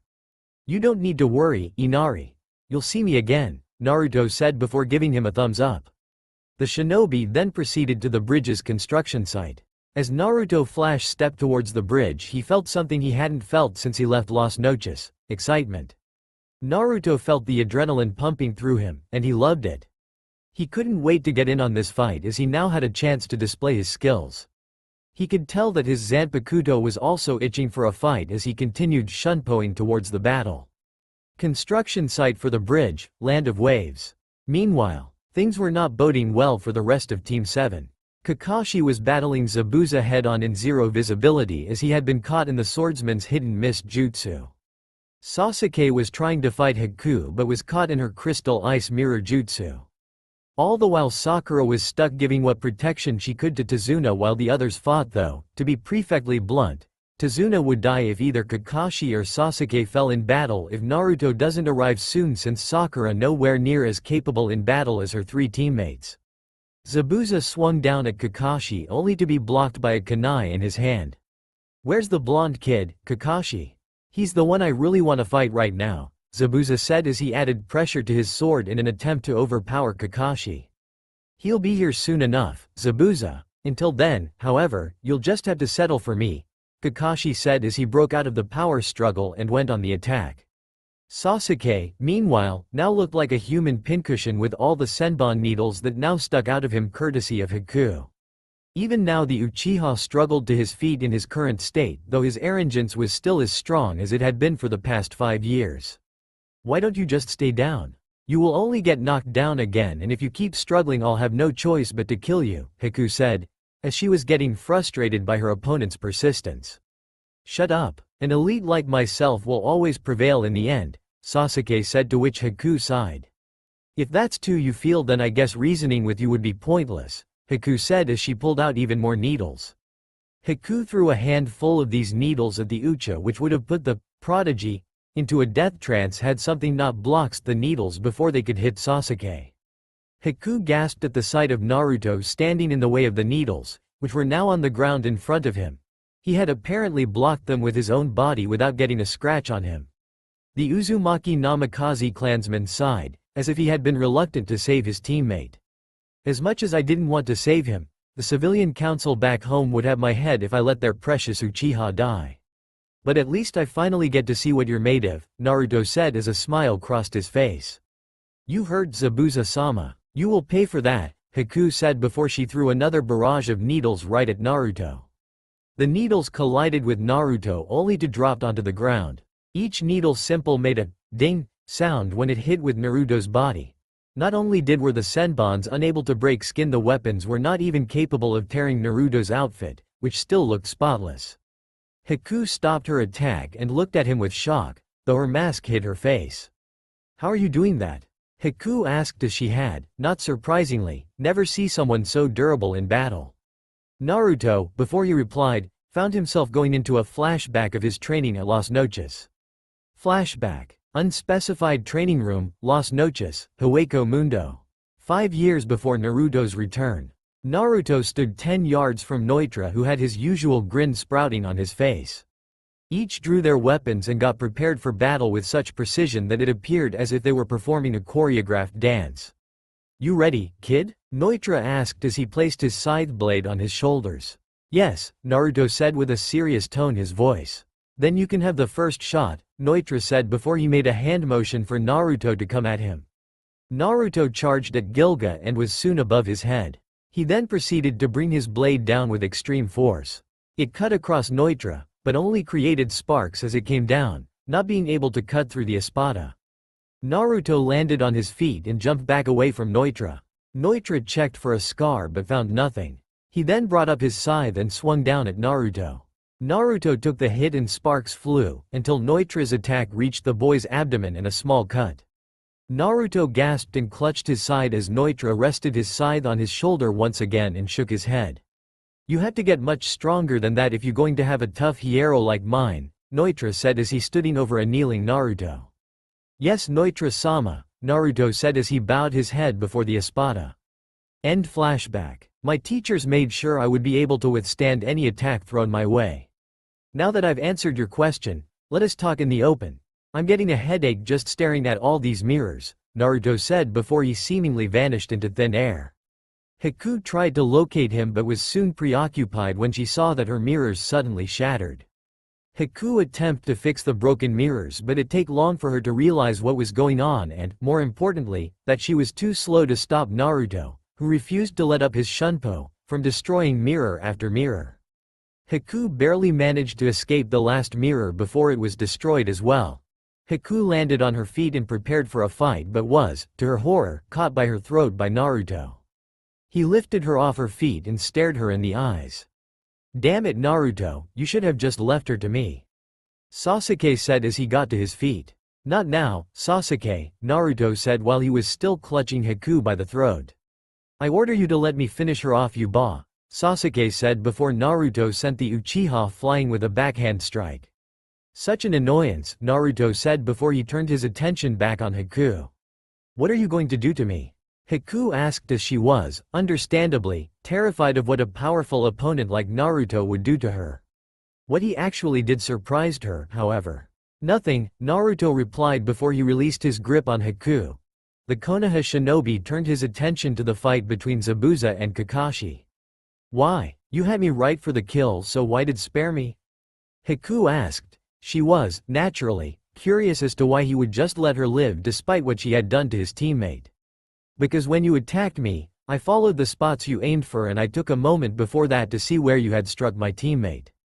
You didn't aim for anything vital in the human body.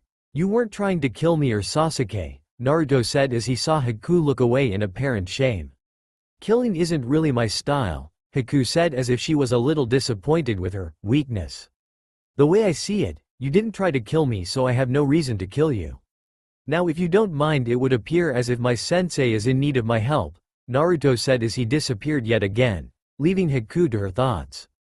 Zabuza and Kakashi, meanwhile, were still locked in an intense battle. Zabuza brought up his sword to attack Kakashi yet again only to be blocked by Naruto's Zanpakuto. Naruto smirked at the swordsman who, not to anyone's surprise at this point, was smirking underneath his bandages. You ready to finish what we started, kid? Zabuza asked as he crossed swords with Naruto. What do you think? Let's finish this, Naruto said as he allowed his adrenaline to take over for this showdown. The clanging of metal was heard throughout the bridge as Naruto and Zabuza continued to clash. Zabuza, much to Naruto's delight, was doing much better this time around as Naruto blocked a lot more than in his last encounter with the swordsman. While Zabuza was taking everything that Naruto was unleashing upon him, the missing nin could tell that his opponent was still holding back a lot of his strength. While that annoyed Zabuza to an extent, he knew how much trouble he would have been in if Naruto went all out. His thoughts were interrupted by another vertical swing from Naruto. Zabuza managed to block the blade in the nick of time before he jumped back several yards to give himself some room to catch his breath. Not bad. You've definitely gotten better since last time, Naruto said as he rested his blade on his shoulder. I've had time to rethink my strategy a bit. Though I can still tell that you're still holding back quite a lot, Zabuza said with a heavy breath as he had his blade rest on the ground. If I didn't, this fight would have been over rather quickly. No offense to your skills, mind you, Naruto said. Considering the opponent he was facing, the blonde tried to not undersell Zabuza's Kenjutsu abilities. None taken. I'm equally impressed that you dismantled Haku's ice mirrors. I've never seen anyone do that before, Zabuza said. Zabuza, having trained his associate himself, knew that she was actually more dangerous than he was, with her mirrors being one of her deadliest abilities since they were supposedly unbreakable. You should be proud of Haku. She is an impressive shinobi herself with that kind of power. To be honest, I don't want to have to take away her father figure from her, Naruto said, only to hear a scoff from Zabuza. Some father. I've only seen her as a tool, not a daughter, the whole time, Zabuza said, to which Naruto shook his head. She sees you as a father, and if you really want to fight to the bitter end, it will only cause her great pain, Naruto said as he looked to Haku, who was watching the battle with fear clearly in her eyes. I'm a shinobi and it only makes sense that I fight to the end. This is something she'll understand when she's older. So you ready to end this or not? Zabuza asked as he lifted his sword off the ground. Naruto sighed as he twirled his sword one time in a circle. The two began their clashed swords yet again, with the pace picking up with each swing. Zabuza made one vertical swing with just about everything he had, which missed Naruto, creating a huge crack on the ground instead. Naruto used Zabuza's prone position to his advantage by stabbing Zabuza's left arm, rendering it useless. Zabuza grunted as he recuperated himself. Haku was horrified by this and started to run to Zabuza's aid, only to be stopped by Kakashi. Haku could only look on helplessly as her adoptive father tried to continue fighting with only one arm. Zabuza was swinging wildly now as his broken left arm meant that he couldn't control his sword properly. Naruto sidestepped everything Zabuza threw at him and struck the missing nin the moment he began slowing down. Just as with his previous attack, Naruto struck the other arm and rendered it useless. Zabuza's sword hit the ground with a huge clang, which sounded like an explosion in the otherwise silent construction site. Zabuza staggered as his breathing became even heavier as he stood staggering, both his arms now completely limp at his sides. Naruto just looked at the former swordsman of the mist with an emotionless face, as if waiting for his opponent to decide his own fate. Zabuza didn't say a word to Naruto, he only nodded before closed his eyes in anticipation of his own death. Naruto obliged his opponent by bringing the tip of his Zanpakuto to Zabuza's heart and piercing it. Zabuza gasped and coughed up blood before he stumbled over. Naruto caught him and laid him on his back before he nodded to Kakashi, who let Haku go to the dying Zabuza. Haku rushed to Zabuza's side and began to cry. "Zabuza-sama, please don't go," Haku said with tears streaming down her face as the blood poured out of Zabuza. "Don't grieve, Haku. Our time together might be over, but you've still got plenty of time left. Take care of yourself, stay strong, and I know you'll go on to do great things," Zabuza said, while smiling underneath his bandages at his adoptive daughter, who continued to cry. "Hopefully the afterlife will be kind to you, Zabuza," Naruto said, to which Zabuza gave a small chuckle. "I wouldn't hold my breath, kid. I haven't exactly been the nicest person in the world. I guess anything's possible in the end, though," Zabuza said as his eyes closed. A few seconds later his breathing stopped, marking Zabuza's end. Haku was now crying even harder and, as if she was subconsciously reaching out, started to cry into Naruto's chest. Naruto was a little shocked, but he put his hands on her back and patted her in an attempt to comfort the grieving Haku. Sasuke had regained consciousness from Naruto's backhand attack and wondered what he had missed when he saw Naruto holding Haku while Zabuza was lying dead on the floor. Kakashi had his head down as an act of respect for the fallen swordsman. Then, from out of nowhere, everyone heard slow clapping coming from the other end of the bridge. Everyone had a scowl etched on their face when they saw Gato standing there with a small army for hired thugs. "Looks like Zabuza and that little bitch couldn't get the job done. Oh well, at least I don't have to pay him for his services," Gato said. The little man began to cruelly laugh at the death of Zabuza's while his henchmen did the same. "Bastard," Haku said. She was about to charge at Gato before Naruto seized her arm. "I'll handle this piece of trash, Haku-chan," Naruto said. Naruto noted that Haku blushed at the suffix added to her name. "Hang on, kid. Look, I know you're the one that defeated Zabuza, so how about you leave your teammates and come work for me? I can pay you handsomely," and Gato said before he and his thugs were suddenly being suffocated by an invisible force. "You are either very pathetic or very stupid if you're actually willing to think for 1 second that I would work for a scumbag like you," Naruto said as he refused to let up on the pressure of his Ryotsu.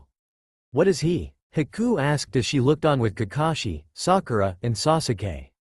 "He's human. He just has a power much greater than anything else in the ninja world," Kakashi said, getting a nod from Haku, who was still watching of the power shown by Naruto in awe. "A power that should be mine," Sasuke selfishly, and unrealistically, thought to himself. The Uchiha's anger grew as Naruto continued to keep Gato and his thugs pinned to the ground. Please have mercy," Gato said as Naruto now stood above him, Zanpakuto in hand. "I can think of 1,000 bastards here who deserve mercy. Unfortunately, for you anyways, you nowhere on the list," Naruto said before he drove his blade right through Gato's skull, killing him instantly. Naruto then released the pressure he was applying and let the hired thugs get to their feet. They were all full of fear after witnessing their boss's death. They looked at Naruto, fearing he would end them next. Naruto simply gave them a straight face. "Boo!" Naruto said, and in an instant the group yelled in terror and ran off of the bridge. Naruto smirked and sheathed his Zanpakuto. Naruto then walked back to his group, who were still just staring at him.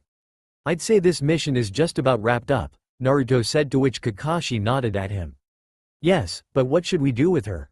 Kakashi asked as he looked over at Haku, who was back near Zabuza's side. "She'll come with us when this is over. Unless you have an objection to that?" Naruto asked. Before Kakashi could answer, however, Sakura decided to make herself heard. "Hell number. That tried to kill us and nearly did with Sasuke-kun. I am not having her with us," Sakura said before she found herself face to face with Naruto. "I'm sorry, Haruno. I don't seem to recall asking you for your opinion on a matter that doesn't concern you. However, if you're feeling brave and also feel like putting down a girl who just lost someone dear to her, then by all means continue," Naruto said, to which Sakura shrunk down. The kunoichi also felt a little guilty about what she said and decided to remain quiet for the rest of the day. "It's okay, Naruto. She has no reason to trust me," Haku said as Naruto nodded at her. Haku still gave Sakura an angry glance, however, which made the pink-haired girl even more ashamed of herself. "Well, in any case, the bridge is still unfinished, so we still have to stick around. Though I think the threat level has definitely gone down by a lot," Kakashi said while giving an eye smile as he and his team of genin all went back to their post to protect Tazuna. The group continued to protect Tazuna while he worked on the bridge. When they weren't protecting him, they were at his house hanging around. Naruto and the group also buried Zabuza on a hilltop, his sword being placed next to his tombstone. Naruto introduced Haku to Django and Tiraran, the latter of who was overjoyed of meeting someone new. Naruto also got to hang around with Inari for a while and pretty much became an older brother to the boy. When the bridge was finally finished, the group gathered up their things and made their way to the bridge. When they arrived, everyone in the village was waiting for them. Tazuna, Tsunami, and Inari were at the front of the group. "Our entire village is indebted to you for all that you have done.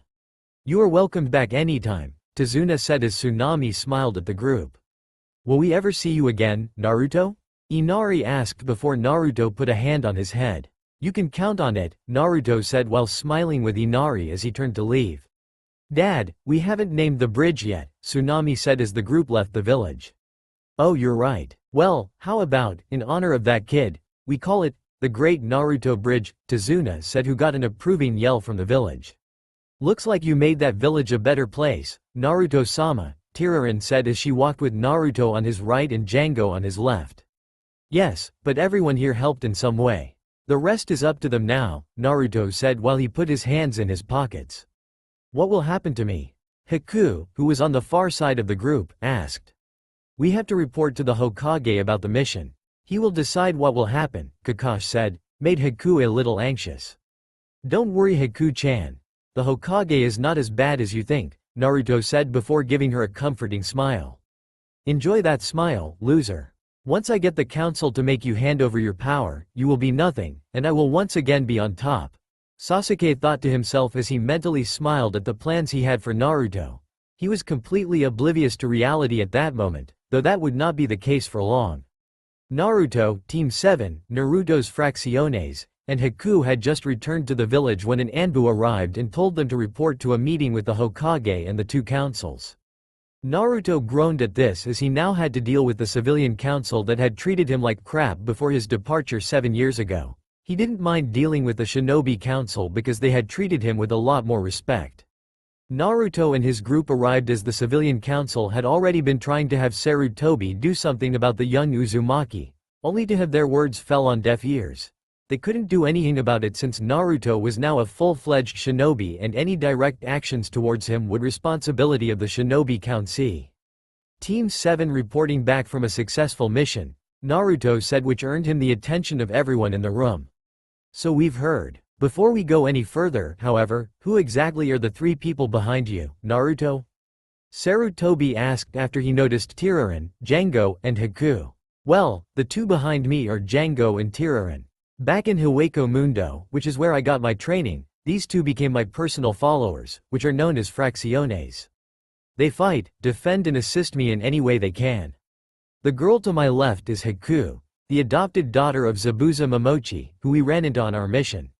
She has decided to become a shinobi of Konoha, Naruto said.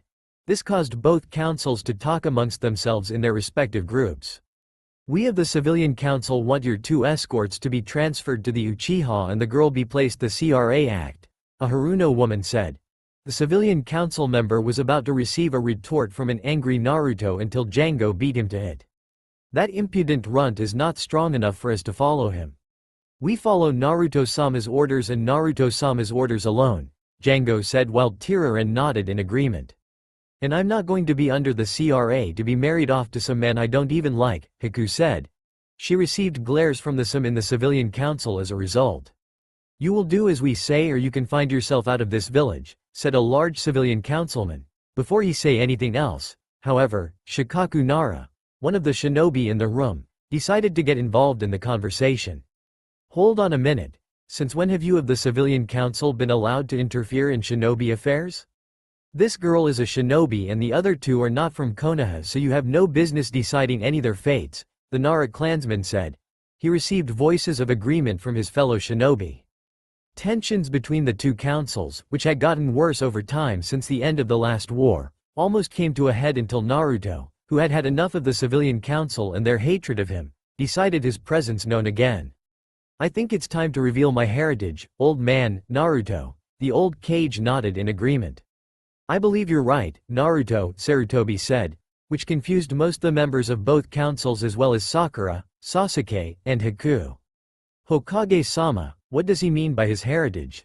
Kaharu asked as the Hokage took another puff of his pipe. As you all know, Minato and Kushina were married and were due to have a child around the time of the Kyuubi's attack. Officially, the report stated that their child died during the Kyuubi's rampage. That, however, was a lie. Their child, a son, did survive, Sarutobi explained. The eyes from members of both councils widened at the realization of what this meant. No, then that means that Naruto's, Homura said before Naruto finished his sentence. A Namikaze and an Uzumaki, in other words, the last of 2 powerful clans. The old man already showed me the Namikaze estate and I also understand that I fall under the CRA to resurrect both of my clans, Naruto said. He flashed a smirk upon seeing the civilian council members sweating a little. Even if you are the last of those 2 clans, you will still obey our orders and you will surrender your fracciones to the Uchiha now, a civilian council member said. For his defiance the man was kicked into the wall by Naruto. I will not relieve my fracciones to that spoiled punk. And as for Haku, she will now be under the protection of the Namikaze and the Uzumaki clan. Now, if you don't mind, I'm going to move into my parents' estate, Naruto said as Haku and his fracciones left. Sasuke was fuming at Naruto and would have attacked him if he wasn't stopped by Kakashi. That was Sasuke's sake, however, since Naruto probably would have crushed him. Hokage-sama, you must restrain the boy. He letting his power go to his head, Kaharu said only for Sarutobi to scowl at her. Like you and the rest of the civilian council did in treating the boy so harshly? Naruto has power already and he doesn't abuse it like you, so I trust him. I would actually place my trust in him sooner than I would in you civilian. Now unless you have any more issues to discuss, this meeting is adjourned, Sarutobi said.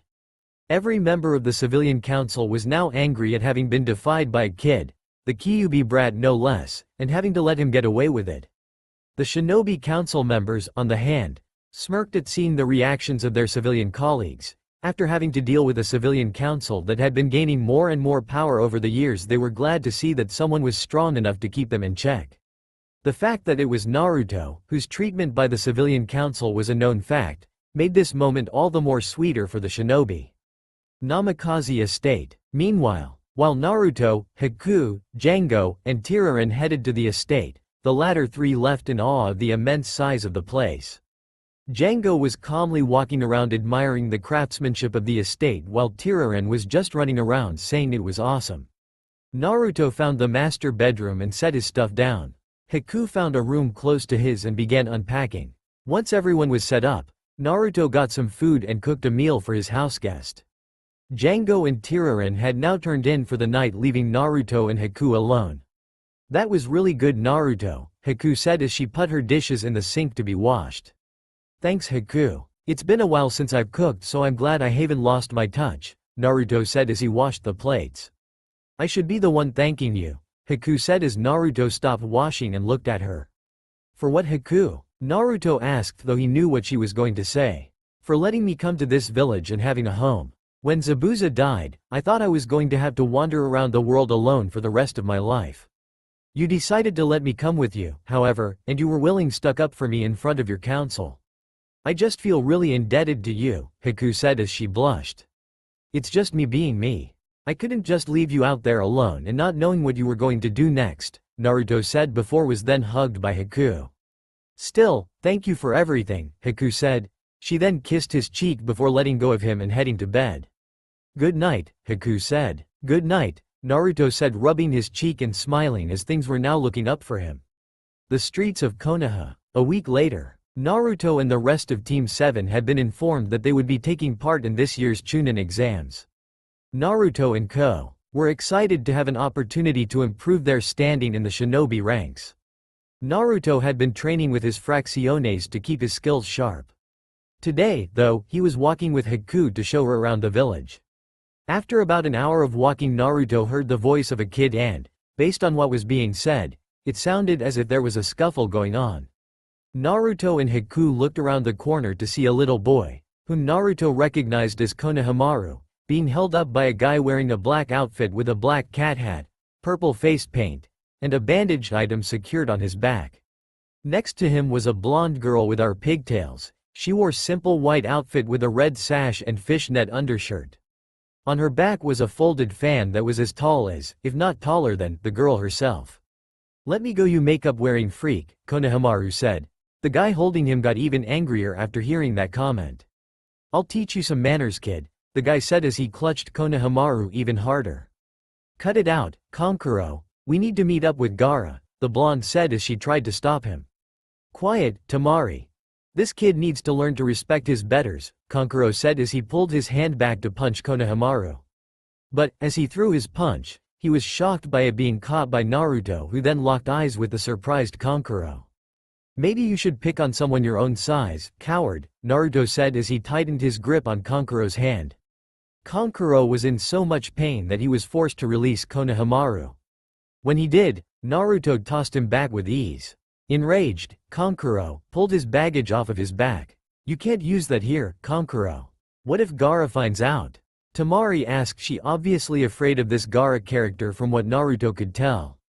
He won't know about this. Besides, I can't really back down from this guy, Kankuro said before he saw Naruto smirk. Bring out your little puppet, then. I could use it for firewood when I'm done beating you, Naruto said to Kankuro. He then took a moment to enjoy Kankuro's terrified expression as he unsheathed his Zanpakuto. How the hell does know about Crow? Kankuro thought to himself as he considered his options. Kankuro, what do you think you're doing? A figure said. This made Kankuro stop dead in his tracks. Naruto turned to see a boy hanging upside down from a nearby tree. The boy had red hair, a brown outfit, and a gourd that was on his back. On his forehead he had the word, love, written in kanji. Gaara, I was just. Kankuro said before he was cut off by Gaara. Shut up before I kill you, Gaara said. He then turned his attention to Naruto. I take it you guys are from the Sand Village. Are you here for the Chunin exams? Naruto said. Gaara just nodded his head. You seem strong. What is your name? Gaara asked as Tamari and Kankuro stood next to him. I am Naruto Uzumaki. And who might I ask is wanting to know? Naruto asked as Haku now walked up next to him. I am Gaara. This is my brother Kankuro and my sister Tamari. I look forward to fighting you in the exams, Gaara said as he saw Naruto nod at him. Likewise, Naruto said before Gaara and his siblings turned and left.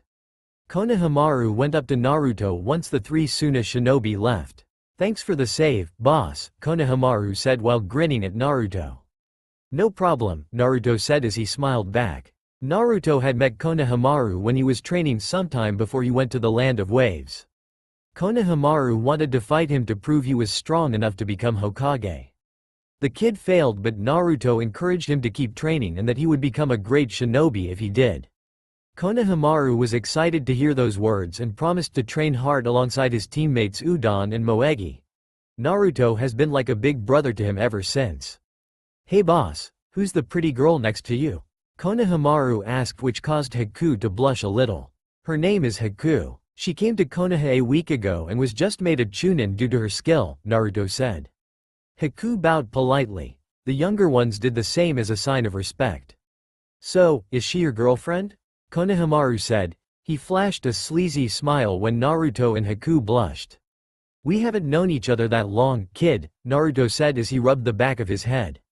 Gotcha. Well, I gotta meet Ebisu-sensei for some training now, so I'll see y'all later, boss, Konohamaru said as his ran off. Shall we continue the tour? Naruto asked. Haku nodded and the two spent the rest of the day walking around the village. The next day, Naruto and his teammates were walking through the corridors of a building to head to where the first part of the Chunin exams. They saw a group of people standing outside the door, which was where the exam was supposedly going to take place. Naruto noticed that there was a genjutsu surrounding the door number to keep participants from knowing the first part of the exam was really going to take place. He quickly covered his teammates' mouths and let them away to keep them from blurting out there was a genjutsu, which would help reduce the amount of competition they would have to face.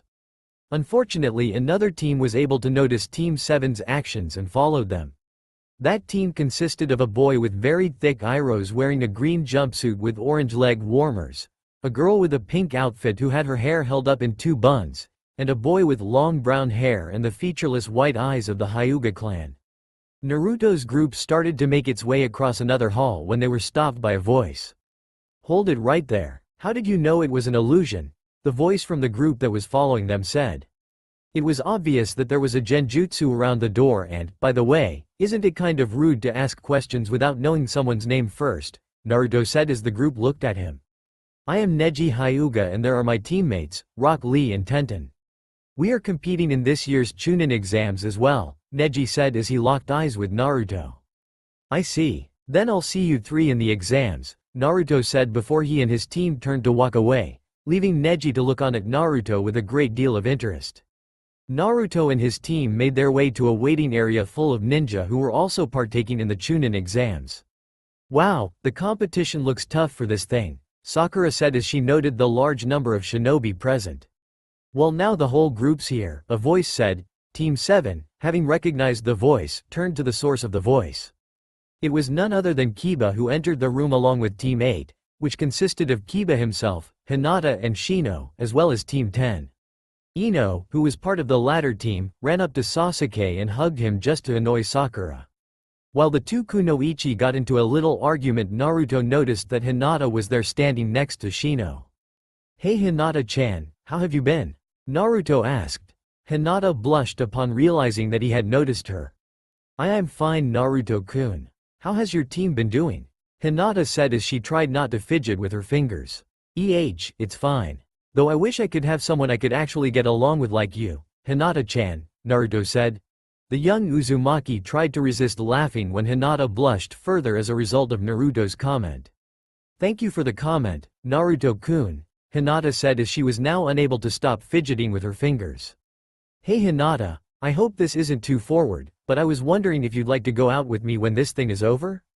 Naruto asked, which caused the girl's eyes widened in shock. Go, on a date? With Naruto-kun? Hinata thought as she opened her mouth to respond but instead felt herself going faint before she did so. Hinata, Naruto said as he caught her before she hit the ground. This situation is such a drag, Shikamaru said while Choji, who stood alongside his longtime friend, looked on at Naruto and Hinata. You guys might want to stop drawing attention to yourselves. Some of these guys can get a bit unhinged by such outbursts, a figure that appeared before the 9 genin said. The figure was a boy a little older than they. He wore glasses, a purple shirt, and a Konoha headband. And who might you be? Shino asked, having decided to make himself known in the group. My name is Kabuto Yakushi, and you'd be wise to take my advice on this, Kabuto said as he joined in the group. I take it you're speaking from experience? Naruto asked before Kabuto rubbed the back of his head. Yeah, this is actually my 6th time taking the exam, Kabuto said, shocking everyone except Naruto and Sasuke with his words. Wow, you must really suck at this to have failed that many times, Sasuke said while he flashed a smirk at Kabuto. Yay, but I've managed to scrounge enough data for these, Kabuto said while he pulled out a deck of cards. What are those? Shikamaru asked as he eyed the cards in Kabuto's hand. These are ninja info cards. They can give you the stats on anybody who's a village shinobi. These particular cards were updated a few days ago, so the info on them should have everything I might need to know. Got anybody in mind that you would like to know about? Kabuto asked as he shuffled his deck. I do, Neji said as he entered the room with his team. I want to know about Naruto Uzumaki. Naruto noticed that Hinata had locked eyes with Neji for a moment. He was surprised by the sudden change in Hinata's mood. It almost appeared as though there was some bad blood between her and the other Hyuga. Naruto Uzumaki, Kabuto said before pulling out a card. Genin, left for 7 years to train with an unidentified mentor, came back extremely powerful. Has only been on D and C rank missions, but on a C rank mission encountered Zabuza Momochi and actually killed the swordsman. At that, everyone who was not on Team 7 was wide-eyed at this news. Naruto took on an A- ranked criminal who was a member of the 7 Swordsmen of Mist, the infamous demon of the Hidden Mist no less, and won. Their shock was directed elsewhere, however, when a huge plume of smoke emerged. Out of the smoke appeared a tall man wearing all black who also had a scarred chin. All maggots, listen up. My name is Ibiki, and I am your proctor for the first part of the Chunin exams, Ibiki said as everyone now prepared themselves for the exams. Team 7 passed the first part of the Chunin exams. The instructor, Ibiki, explained that it was a simple test and that any cheating would be met with immediate expulsion. Naruto answered the questions well since he had found tons of scrolls at the Namikaze estate. This would take Ibiki by surprise later on when he read the Uzumaki's test. After everyone was done with the first 9 questions and ready for the final question, Ibiki explained that they could try to answer the final question, but if they got it wrong they immediately failed the test and, if that wasn't bad enough, they could never take the test again. If, however, they chose not to answer it, they could leave and try again next time. When no one stood up, Ibiki told them that they had all passed, shocking everyone in the room. Ibiki explained that a ninja has to take risks in order to complete a mission, further proving it by showing the scars on his head and by the fact that he had 2 Chunin who knew the answers posed as participants, which would have allowed the genin to cheat assuming they could avoid getting caught. The moment Ibiki finished his explanation, one of the window broke as a figure broke in and dropped a banner down. A woman with purple hair that looked like a pineapple and brown pupil-less eyes who wore a tan trench coat with a fishnet shirt that went down to her thighs along with an orange short skirt. All right, you runts. My name is Anko Mitarashi and I'm the proctor for the second part of the Chunin exams, Anko said as she stuck a pose in front of the group of genin. Just when I thought that the people in this village couldn't get any weirder, Naruto thought to himself while the whole room kept quiet. You're early again, Anko, Ibiki said, causing a sweat drop to emerge on Anko's face. Shut up, Ibiki. Anyways, everyone follow me to the second part of the exam, Anko said as she led the group out of the building, while noting the unusually large number of remaining genin. They walked until they got to a large forest with a fence going around the entire area. To most of the genin, the forest appeared very intimidating. Naruto, however, simply smirked at the sight of the immense forest. He knew nothing inside this place would be a challenge, not after being in the harsh terrain of the hellhole that was called Hueco Mundo. He did have teammates that he had to take care of. That was only a minor setback that could be easily overcome in this part of the exam. He was brought out of thoughts when Anko began to speak to the large group. Alright kids, this the 44th training ground, but most have come to know it as the Forest of Death. In this part of the exam you and your team will be given a heaven or earth scroll. Your job is to find another team with a different scroll and take it from them. Once you have both, you must make your way to the tower located in the center of the forest. Oh, and until you reach the tower with both scrolls you cannot open the scrolls, Anko said as most genin looked at the forest that had an ominous feeling emanating about it. Sounds like fun, Naruto said, which got him some looks from the most of the other participants. It's not as easy as it seems. You'll be going against your fellow ninja and there are also nasty creatures in the forest, all to keep you from succeeding, Anko said with a toothy grin on her face.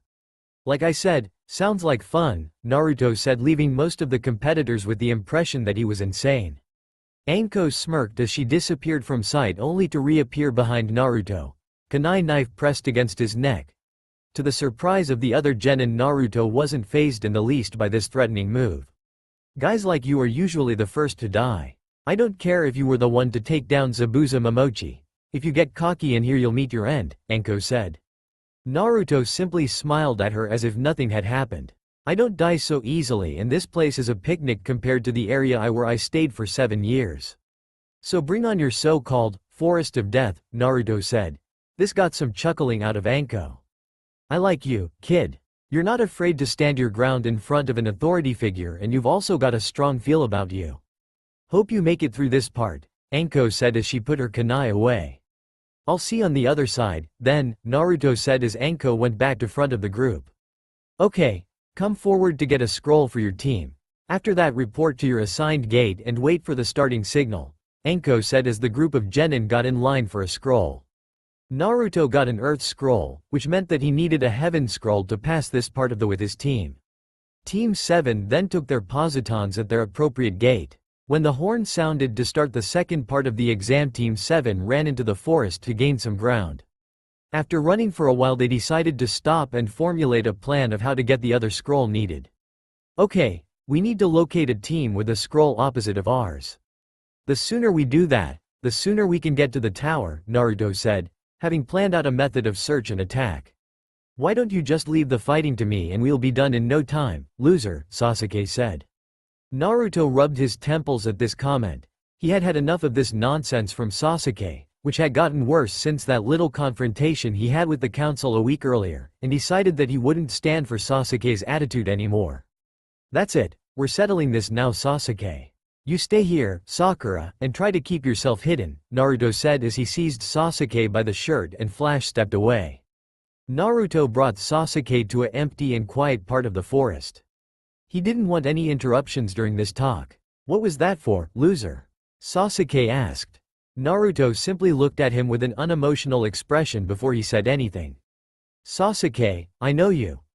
Seeking revenge against your brother, and do I believe he should face justice. But I want to ask you one simple question, Naruto said as Sasuke glared at him. And what might that be? Sasuke asked while he reassured himself that nothing Naruto could say would deter him from his goal. He had no idea of just how wrong he was. What exactly do you plan to do with your life after you defeat Itachi? Naruto asked. Sasuke opened his mouth to retort, but quickly made a quizzical face. He hadn't thought about it at all, not in the slightest. Not once since the massacre of his clan did he consider what he would do after he killed Itachi. That was his motivation in life, his reason to get stronger, and yet now that he thought about it more closely realized that it hadn't gotten much of anything. He didn't even have a Sharingan, the most prized jutsu of his clan, to show for his efforts. Naruto, on the other hand, who was a dead last, who was supposed to be beneath him and who had no real desire for revenge, had probably become the most powerful ninja in the entire Leaf Village, and maybe even the entire shinobi world from what Sasuke had witnessed. Naruto, who read Sasuke's thought to the letter, decided to clarify his point. My point exactly. You're so focused on revenge you don't stop to think about where you'll be when it's over. I'm not telling you to stop your search, but don't make it the center of your world, either. If you'll only end up living a lonely existence in the end, if your desire for revenge doesn't consume you first, said Naruto. What do you mean by consume?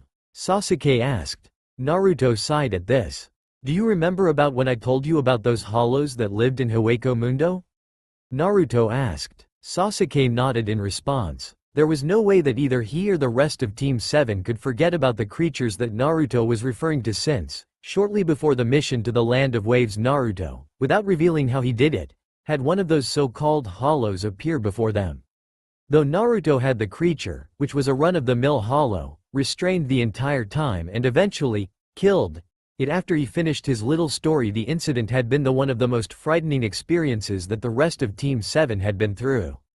To put it in a way you might understand, revenge is like a hollow. You see, Sasuke, a hollow gains power by consuming other beings and, in their quest for more power, they attack anyone they deem a threat, even if those threats were people who were the one closest to them. And they'll keep consuming and consuming more beings until there is no one left to consume, or, as is always the case, someone stronger, be it a hollow or something else, ends up killing them, Naruto said. After he made sure that Sasuke was still listening to him before he finished his little analogy. It's the same thing with revenge. You think that it'll all end once you kill your prey, but it doesn't. What happens instead is that you then find out who that person might have been close with. You will then probably decide to go after them only to then go after those who are associated with the people you've just killed. This cycle, which is almost impossible for the Avenger to break out of, will just keep repeating itself until you're left with no one else to gain any vengeance against, or, more than likely, someone or something manages to stop you somewhere along the way. That's what revenge is, and that is what the path you're taking in life right now will leave you with, Naruto said. Naruto, having finished his explanation, then grabbed Sasuke's shoulder before he stepped back to where he had left Sakura. When the two genin got there, however, they found Sakura lying completely motionless with her eyes wide and full of terror. Naruto and Sasuke carefully made their way to her. "What's wrong with her?" Sasuke asked as waved his hand in her face, which was ineffective since she didn't blink once. "She's in a state of total shock. I bet you had something to do with it, didn't you?" Naruto said as he turned to face a woman wearing a green outfit with black pants and a Kusagakure headband. "The poor thing was overpowered by my killing intent. But now that you two have arrived, things might be a little bit more interesting," the woman said as she licked her lips at the challenge awaiting her. "Go take care of Sakura. I'll take care of this freak myself, Sasuke," Naruto ordered.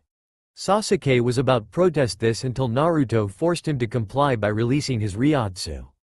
Naruto turned to face his opponent as soon as his teammates were a safe distance away. "You sure are confident, aren't you?" the woman said while she was still smiling at Naruto.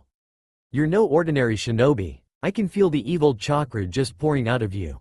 So why don't you drop the charade and reveal your true self?" Naruto said as he could sense this person's chakra was immense compared to that of the opponent he has faced since becoming a shinobi. "You're a clever boy. Not many can see through my disguises," the woman said as she pulled off her skin to reveal a pale face with snake eyes. "My name is Orochimaru," the assailant said in a sickly male voice. "Orochimaru, one of the 3 legendary Sannin. It's gonna be a real honor to kill you," Naruto said. The Uzumaki revealed a small grin to the Sannin while he unsheathed his Zanpakuto. "Kukuku, so sure of ourselves, are we? Very well then, but know that I am far more skilled than anyone you have faced before," Naruto Uzumaki, Orochimaru said before he pulled Kusani out of his throat. "I sure hope so, traitor, since finding a good opponent to fight against has been impossible since I came back to Konoha," Naruto replied. Naruto rushed Orochimaru, causing their swords to lock up as they tried to overpower each other. In a flash, they were moved to a large tree branch as multiple sword strikes were being made every second. Naruto and Orochimaru's arms were a blur of swift movements and sparks. Naruto, after a few minutes, then managed to outmaneuver Orochimaru and impale him in the stomach, only for to see that the Sannin had turned into mud. Naruto narrowed his eyes as he sensed a presence from behind and instinctively threw a head kick to the approaching Sannin. Orochimaru barely ducked under the head kick, and then proceeded to impale Naruto's head. The blonde moved his head out of the way of the blade and grabbed Orochimaru's arm, which he then used to fling him through some trees. Naruto then stepped toward his foe only for Orochimaru to meet him with his fingertips glowing with purple flames. 5 elements seal, Orochimaru said as he rammed his fingers into Naruto's gut. "There, now you won't be getting any more help from the Kyuubi." Naruto remained still on the tree branch as Orochimaru kept his fingers on Naruto's gut. Then, to Orochimaru's confusion, he heard slight chuckling coming from Naruto, which then turned into a full-blown laugh. "What the hell is so funny?" Orochimaru asked as he was irritated that this little kid was laughing at him. "Sorry to disappoint you, you snake, but the Kyuubi isn't exactly sealed in me anymore, though he's kept close," Naruto said before he took a moment to enjoy the look of terror that appeared on the snake Sannin's face. That terror only grew when he saw the seal dissipate before his very eyes. "What?" Orochimaru said as he did not understand how this brat had so much power without the Kyuubi. "I'm done playing with you, but since I've already revealed a little secret, I might as well show you what I mean." "Say hi, Kyuubi," Naruto said as he held up his blade, which turned red and sent out an energy shockwave that sent Orochimaru flying. Rocker 1600 note. I am unsure if this was JMAC 615's intention, but I don't intend to have "say hi, Kyuubi" as the release command for Naruto's Zanpakuto.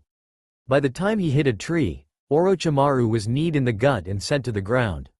Orochimaru recomposed himself in time to block Naruto's Zanpakuto, but was getting severely overpowered. Naruto proceeded to grab Kusanagi with his bare hands and flung it out of Orochimaru's hand. Naruto proceeded to impale him in the chest.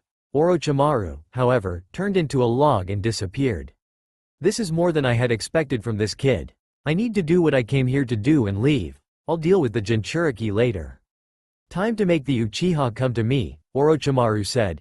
He proceeded with caution so as to not be discovered. Elsewhere in the forest, Sasuke was staying under a tree, watching over his pink-haired teammate, who had gone unconscious after she was snapped out of the shock. He was also thinking about what Naruto had said to him. He saw how strong Naruto was, and it seemed that this strength, along with his drive, was due to his desire to protect his friends. He wondered if his quest for revenge was actually holding him back rather than helping him move forward. Sasuke was still questioning the path he had taken in life. He suddenly felt a strong pain in his head that seemingly came from out of nowhere.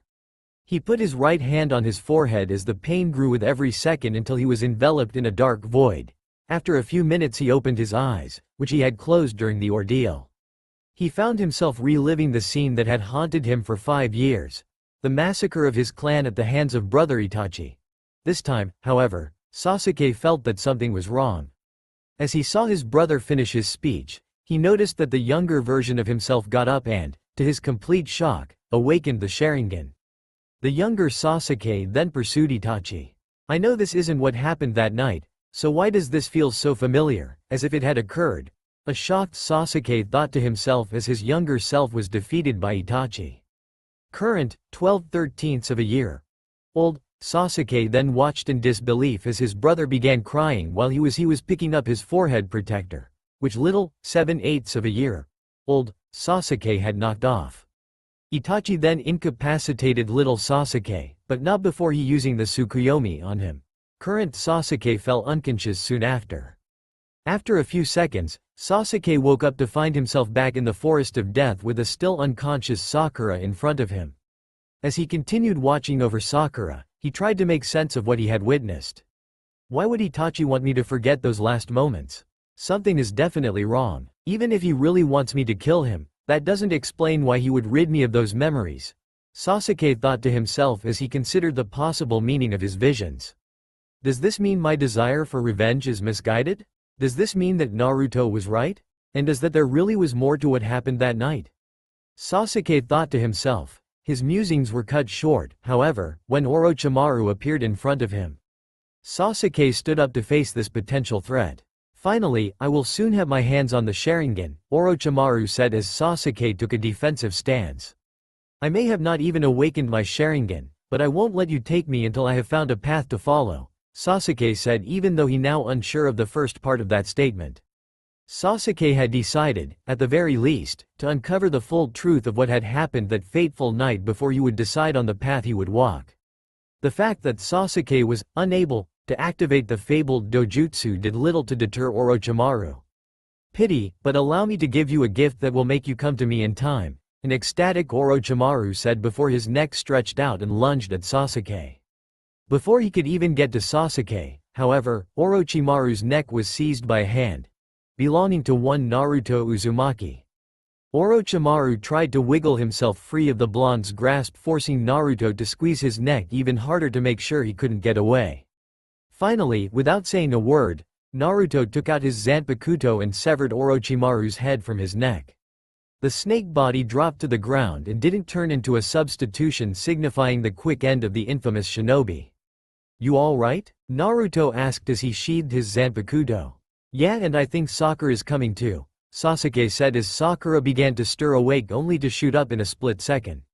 What happened? Where that woman from before? Sakura asked, looked around for her attacker. She was really Orochimaru, one of the 3 legendary Sannin of Konoha.